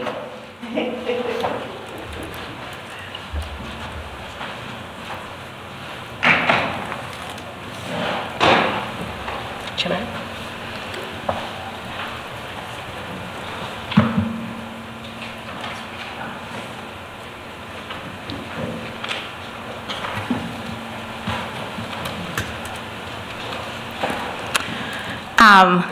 I can't believe this got done. That is my biggest. I was part of the discipline subcommittee, and I think in a way for me I had more questions than I answered. So I'm going to be honest with you. But it was I realize it's very important work. And I'm thankful that we all put the amount of time. And it is tricky when you have 11 people to come down with something, right? Like, what is it that needs to be done? What is already happening? And for us, for instance, the discipline subcommittee, we didn't dive deep into what's happening in each building. We didn't do that piece. So there's that piece, right? Like the things that are already happening, and the things that we don't know what's happening, right? So it was very informative. It did give me more questions. And I think this is, I'm just gonna hand it over to the administration and have you run with it. because we did put a lot of work, and Director Benken, she worked very hard, and I want to thank you for that. Well, thank you. We all worked together as a group, so everybody, I acknowledge everyone for their work. Thank you. Well, I want to thank the whole group, and watching the process was fascinating, and you did work really hard. I know you were working on Thanksgiving because I got an email from you. So I realized the amount of time that you did put in. And then I think that the point that was made about bringing up more questions, and that I think that's what a report does, and that's the beauty of the report. And then now it's where we go from here, and taking it back to our admin team, digging deeper, and maybe doing a comprehensive equity audit. As a result of this, I think it would be very appropriate at this time that we really look at this as kind of our maybe a launching pad. And gives us that start to really digging deeper and doing that full-blown equity audit. So thank you to the committee. Thank you. Wow, that was a lot to digest. Oh, hang on a second. I just want to, before we ask questions, did you want to add any comments? And I think they might have had comments too. And I want to, yeah, okay. I'll provide all of you, if you have any comments, an opportunity if there's anything that you want to share that you took from the experience or highlighting. Don't feel pressured to, though. I mean, we did not prep you for that, so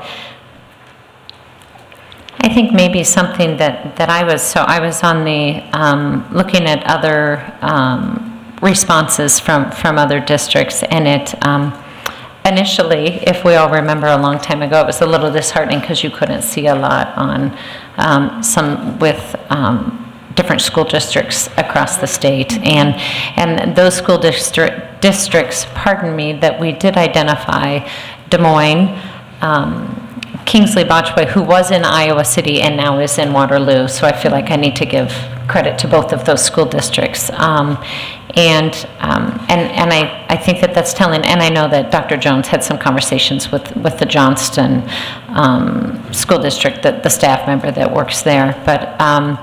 So telling for me to see, I appreciate the opportunity to learn from others' experiences, and the different models, they are very different. And I think that as our administration and your team, as you try to march forward, I was highlighting, even though I've read this a lot, but that this is the beginning of the conversation. So how do you lead us down this path? Because I believe that there's not a model out there that solves equity. Because if there was a model out there that solved equity, that person who developed the model would be a millionaire, because that model would be everywhere. And so I think that our challenge as a district is to identify where are we, and what do we need to do, and how do we need to tackle this in a responsible manner for all of our students. So.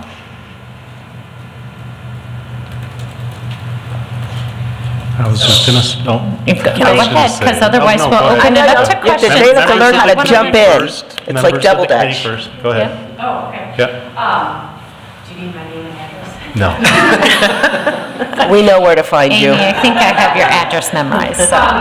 It was a great experience having been a part of this committee and working with everyone who is more in the district than I per se as a parent, PTO, Booster Club person. But I would certainly say that there was much insight to be gained on, yes, what the district is currently doing, and a lot of things, again, questions that have come and evolved, and I think places that we continue, or we need to continue challenging ourselves and asking those questions. I would say my only feedback is, as you take this forward with the administrators, is we can't forget our community, we can't forget our parents, and we need to have them in on some sessions, not maybe just a work session to observe, but I think really gauging from them this perspective, because again, it's their kids, which are your kids, our kids, who are truly at the heart of this. And I think if we can continue that conversation along with everything else that we're working on, I think we're going to be, again, at a very good beginning start place for this. So, thank you. Thanks. good feedback. Thank you. I would say I had the privilege of being able to have conversations with those who are doing the work, and to me it was a clear theme, and I think that Dr. Eddie Moore Jr. said it best, that whatever we decide to do as a district, we need to be creative and bold. He made this statement that when a lot of districts and universities take on this work, they typically come from a deficit mindset. They typically use outdated formats, and so whatever we do going forward, we need to be bold and courageous.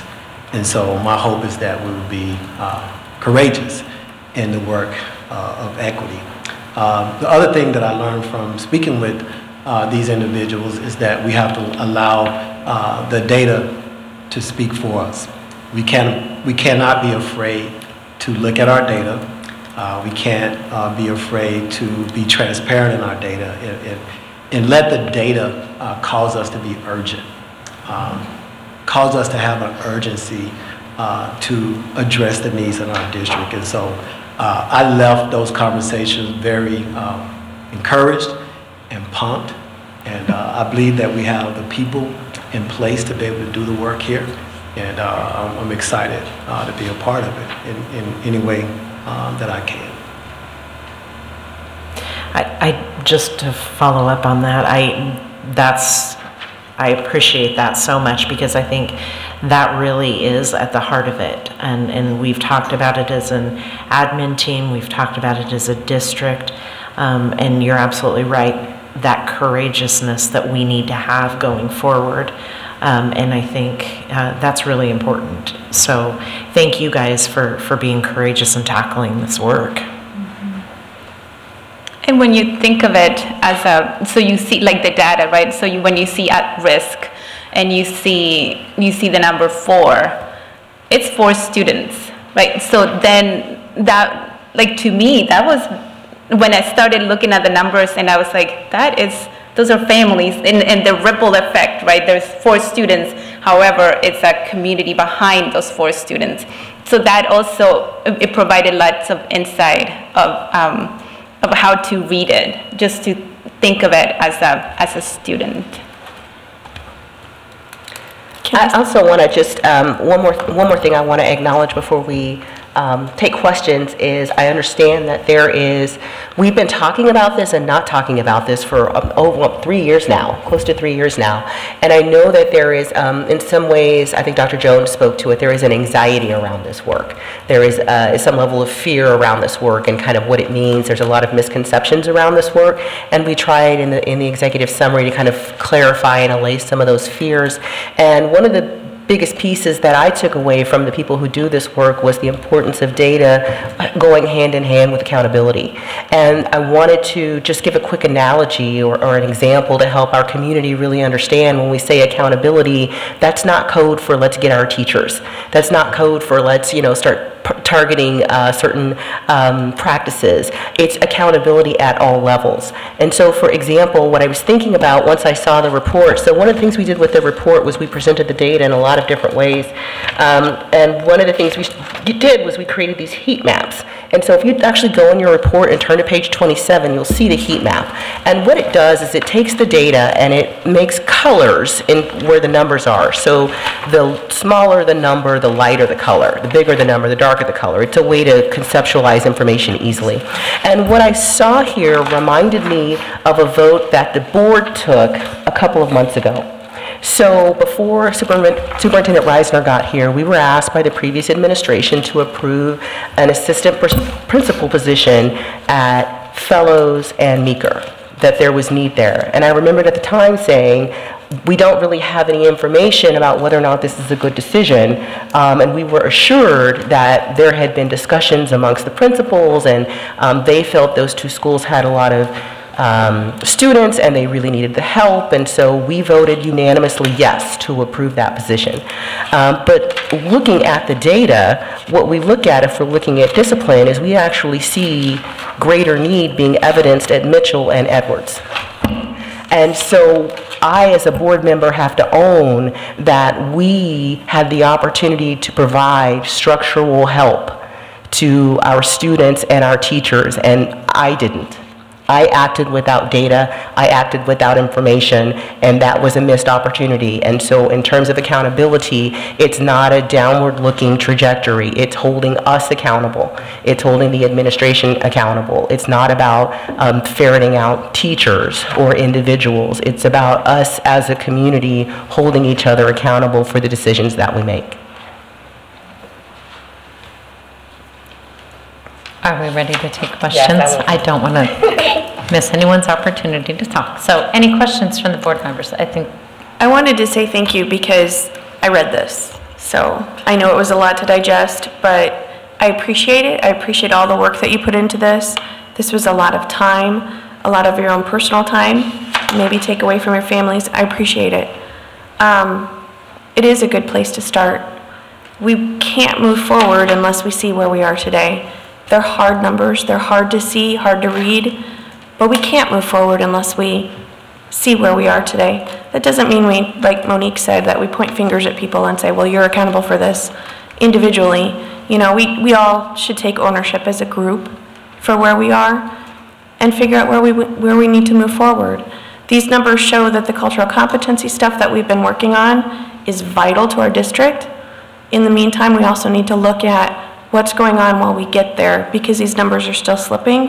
How can we do stuff to help immediately? How can we work on this immediately on top of the foundation that we're building? So I just wanted to say thank you. I really appreciate your time in this.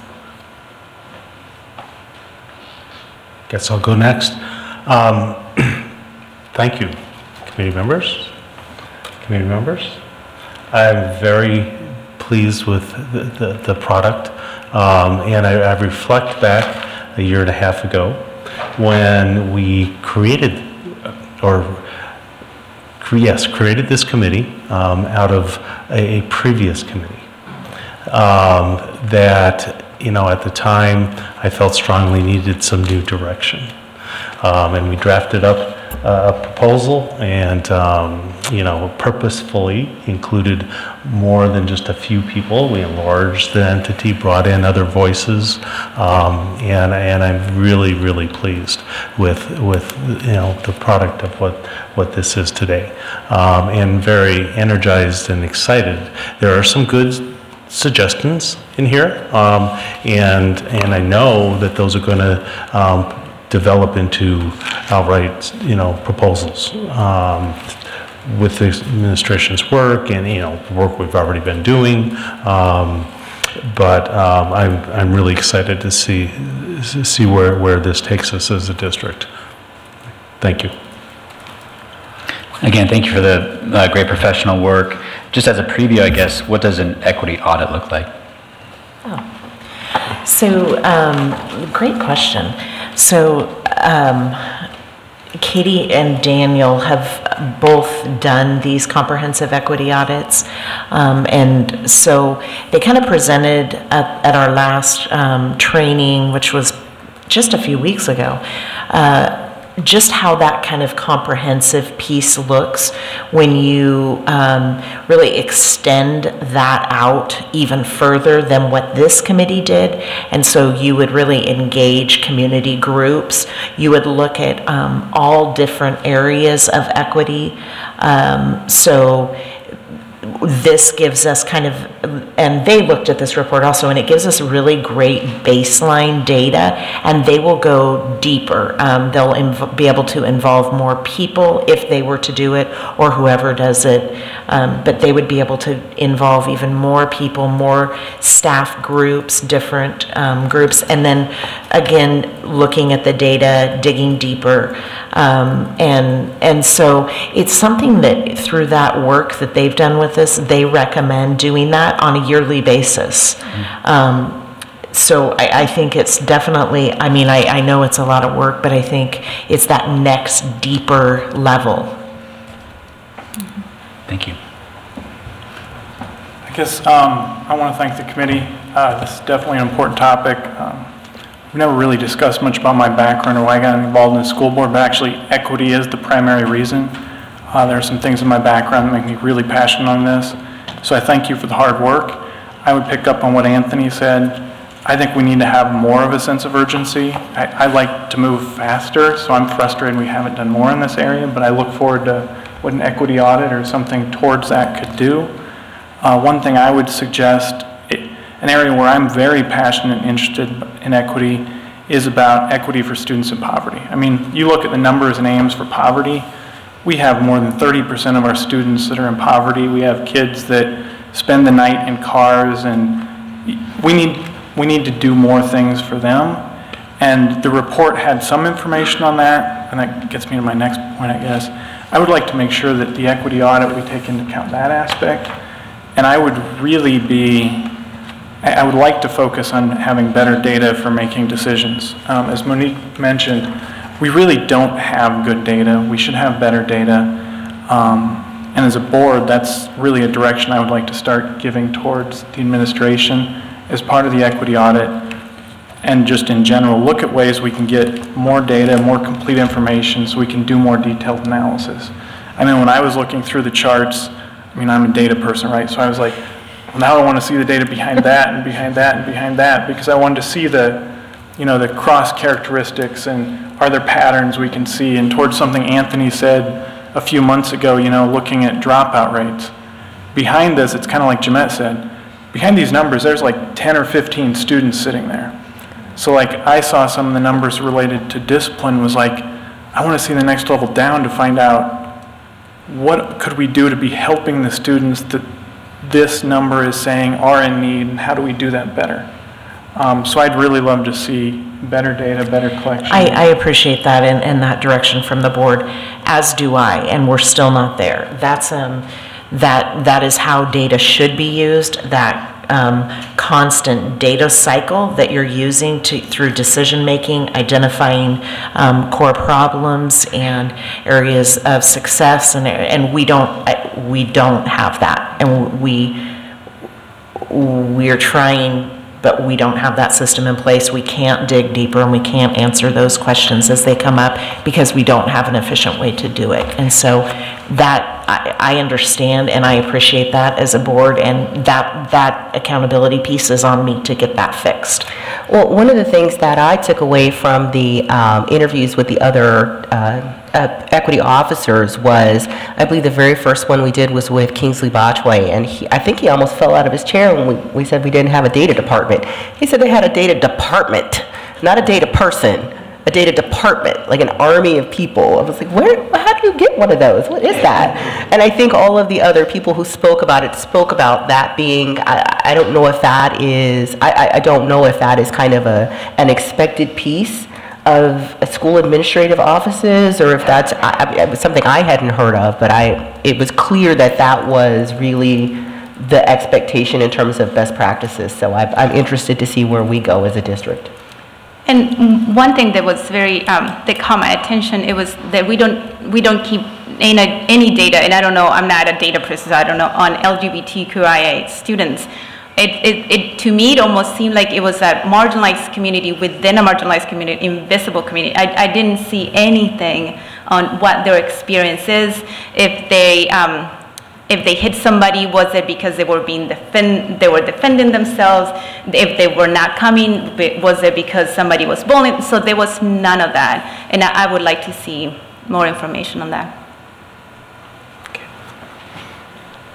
Any other questions or comments? Thank you. It happens every meeting at this time. Thank you very much to all of you for your efforts and for joining us this evening for our discussion. Thank you, guys. Thank you. Are there any comments from the public on the Equity Committee report?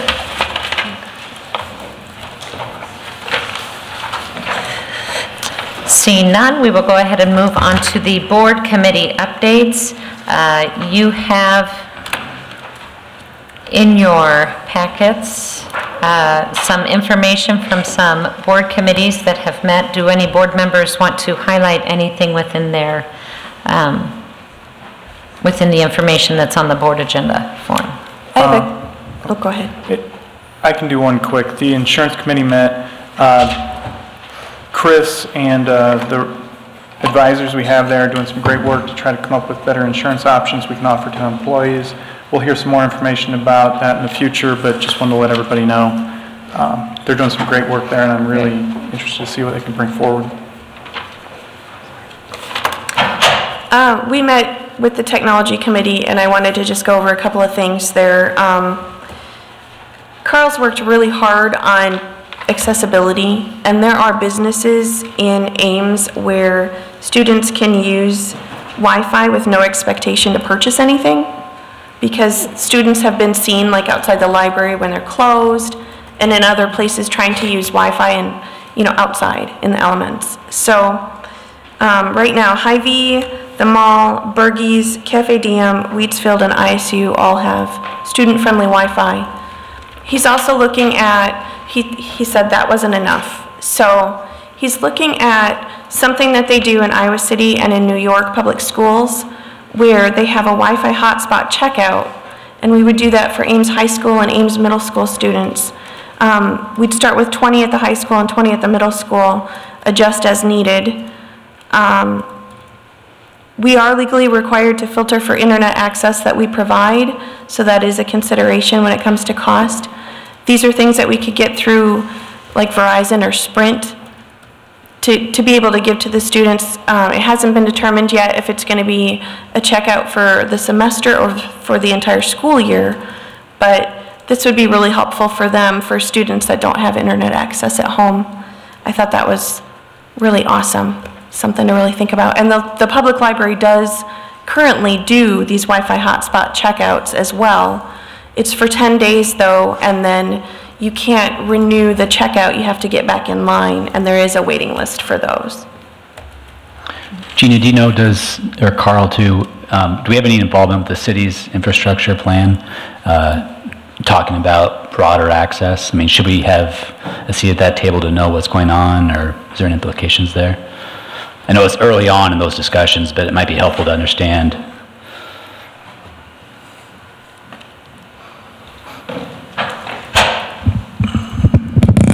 Sorry. I was actually invited to that group early on, actually before Councilman Martin actually was even elected. We had conversations about it at that point. Been involved in a few of their meetings. I also sent a letter on behalf of the school district in support of the work that was presented to the city council. That's a very long ways off. And one of the things that we've really come to a realization as a district is we're not acting fast enough. So we need to do things in interim that gets things solved quicker, rather than saying it's coming. So we are working with the city, with that group, that we're at least, we have a voice and a seat at the table. I'm not sure what that's going to look like or how it might play out, but I am part of the conversation. Sure. To Jenny's point, I think advocating strongly for that would help bridge some of that disparity. Oh, I totally agree. Yeah, I'd like to thank Carl actually for not only his efforts to deal with the interim part, but also, and that's most important, you know, getting the help, whether it's hotspots that kids can use right now, that's going to be great. But also advocating for the city to move forward with something. They're considering right now going out for a proposal. And that's what the council will next be deciding, whether they want to pay for a study to be done. There's at least 4 options they're looking at, and hopefully we'll get a direction. But I think it's something that the school district, we need to keep a close eye on, because it will be beneficial to, especially naturally, our low-income families have access. You know, some people have pointed out that current providers do provide some assistance, but in reality there's so many strings attached, it's very difficult, it's hard to access, that it really does not enable our students to get the services that they need. Any other? The Teaching and Learning Committee met last Wednesday. And we had a very good discussion, and I want to highlight one item that we talked about our committee's composition. And we talked about having the voice of the principals in the committee, but also we talked about what are we, like, we're pulling our principals out of their buildings so much. We don't want to take them out when they're going to other things.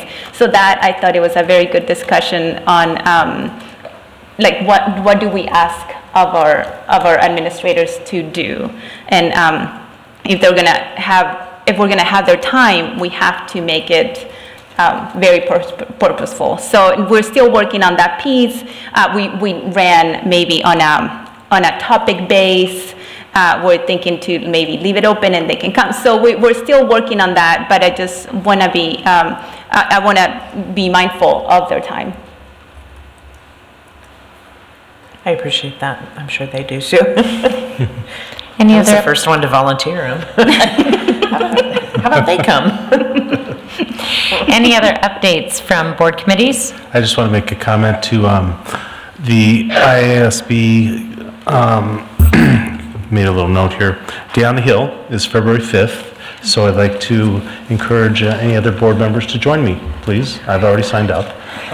Just let Kim know. And What she is it? can. What is it again? It's February 5th. It's the Day on the Hill. It's when all of the school board board members can go down. It's a day of the morning. We spend the time in the morning kind of going through how do you lobby your representatives, and then they let us loose around noon, and we run up to the Capitol and meet with our local representatives, but also talk to other senators and House members regarding the education issues that are important to school boards throughout the state, school districts throughout the state. So Not it's February something 5th. that the Oh, sure. superintendent would be invited I to. think, double check, but I think so. I think you'd be welcome. The other Kim, opportunity would you is. check on that? The other opportunity for you, Jenny, would be the chamber does a Yep. day of, Okay. City of Ames Day Yeah. at the Capitol that And you is do in both. March, Oh, yeah. that may be an opportunity for you, so. Yeah. Thank you. Yeah, and doing both is a good day, then you get too fit, you know, get in front of them twice. Right. Thank you for those updates. Any comments from the public on board committee updates? Seeing none, we are at the public forum, and we have one individual, Adrienne Lyles. Come on up and introduce your name and say your name and address, please, before speaking. Good evening, directors, superintendent. Hi. I'm Adrienne Lyles. I live at 2625 Staying Road here in Ames. I appreciate this opportunity to share with you my experience and a concern I have about Ames Middle School. I did share with the board a letter outlining my concerns. I've been in Ames for a year and a half. I have twin boys who are in Ames Middle School, so they've been there for 3 months. And I've spent my entire professional career committed to social justice issues. I'm currently working in the Division of Diversity and Inclusion at Iowa State in equal opportunity. And I know several people in the room, because of the work I do related to inclusion and equity, I can spend a lot of time talking about diversity, equity, and inclusion issues. A couple of the themes I've been hearing in the meeting tonight are safety and inclusion. And I just want to share my story that when we think about safety and inclusion, I feel like things are so grave at Ames Middle School right now in terms of student safety that I'm not even concerned about my usual equity inclusion issues. I'm concerned about basic safety issues that I fear for my son's safety at the school. So one of my sons, on October 2nd, a child whom I'll call student A, punched my son 4 times in the lunchroom. My son was eating lunch. And another student came behind him, pulled his shoulder back. We can see your notes. Just, Oh yeah, my just goodness, turn I'm off sorry. the, thank you. Thank you for that. No, we were trying, thanks. I'm transparent, everybody can see it, it's just my story. This is the letter I wrote you, so this is not new. So my child was punched 4 times in the shoulder in the lunchroom. I immediately notified Dan Fox, Assistant Principal Jeremy Knutson, Superintendent Reisner, the homeroom teacher, the other child is in my son's homeroom, and Officer Nick Schieffer. No response from Dan. No response from the homeroom teacher, no response from the assistant principal. I keep following up, what's happening? Nothing. On Friday, October 12th, my son is assaulted a second time from the same student, this time in the hallway. I email Principal Fox, nothing. Jeremy Knutson, nothing. I filed a report with Officer Schieffer. Friday, November 16th, student A punches my child again, this time in the lunchroom. So again, a complete failure, right? No responses. Last week, so this is on December 5th, I find out that the child who assaulted my son is still sitting next to him at homeroom and is still sitting by him in the lunchroom. I immediately follow up with Spence now, email him, no response. I call, no response. I call again requesting a meeting, no response. On Friday afternoon, I get a random call from the front desk asking who I am. I went to the school to request to look at the lunchroom to see where the violence had happened twice, and I was turned away by the front desk. Jeremy Knutson did permit me to see some video of that last lunchroom incident while I was watching the video in the video room with the vice principal. Dan Fox walks by laughing with two other colleagues saying, Jeremy, are you still watching that video? He saw me and he did not say anything. I never received anything from Spence. Of course, I had the opportunity to go out there and introduce myself. What happened? I have no idea. Claims he didn't get my email and claims he didn't know about those 2 phone calls. So my question is, what else am I supposed to do as a parent? I know that the other child has himself been bullied. He's been bullied. My boys have not been bullied. Nico was assaulted 3 times by a child. What if there's a weapon in that child's home? I worry about this, right? I worry for my child's safety. What would you all expect me to do if this happened a 4th time? So again, I just wanted to share my story. You know, this is not what we hear about Ames. Ames is supposed to be safe, and my experience is that Ames it's a violent place for my children. There's no policies, there's no procedures. I think that the teachers in many ways don't feel safe sharing what their experiences. I think there's not enough staff, a lot's happening, and nobody's witnessing it. So I just wanted to share that story and appreciate this opportunity to speak. Thank you. Thank you for sharing your concerns with us, Adrian.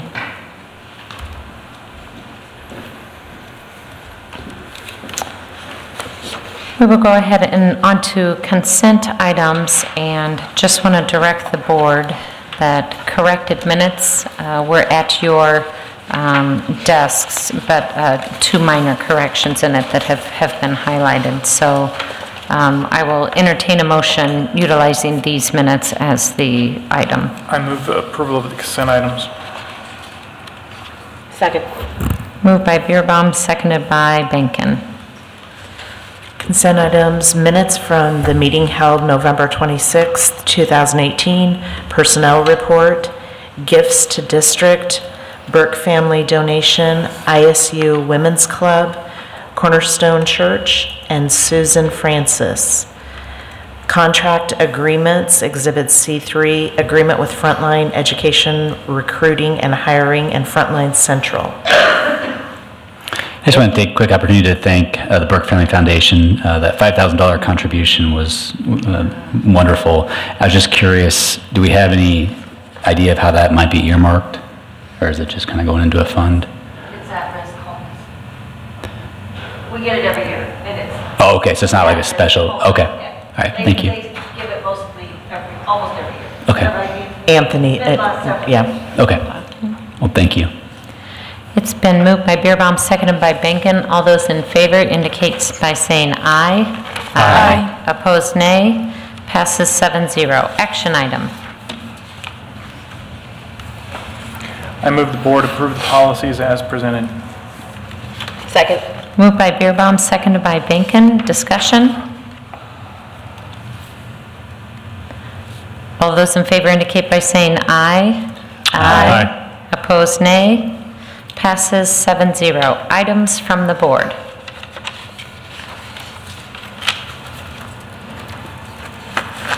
Right.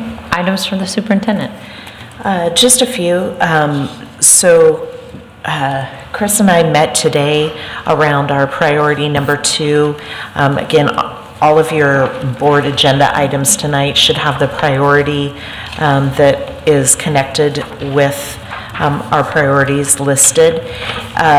We talked about moving forward and having our budget process this year be very transparent, and so we're going to continue to meet on how we develop that and have the directors, the principals, the budget committee, and some other groups and stakeholders involved in that process. So just so you know, we've started that ball rolling, and we'll continue with that. And then just, I'll move on to the board planning calendar. Sorry, it kind of all ran into one. Work session, our next work session will be around elementary enrollment and the challenges we're facing there. And then we also I'm working with Harry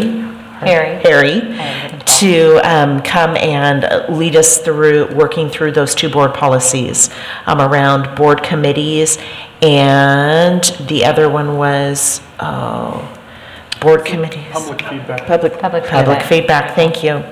So as soon as we have a date confirmed for that, I will let you know. Great. All right, I will go ahead and entertain a motion to go into closed session. I move we go into closed session as provided in section 21.51I of the Open Meetings Law to evaluate the professional competency of an individual whose appointment, hiring, performance, or discharge is being considered when necessary to prevent needless and irreparable injury to that individual's reputation, and that individual has requested a closed session. Second. Moved by Perez, seconded by Colton. We will have a vote on roll call. Colton, aye. Dierdorf, aye. Binkin, aye. Beerbaum, aye. Franzen, aye. Perez, aye. Rosser, aye. It passes 7-0. We'll go ahead and go into closed session.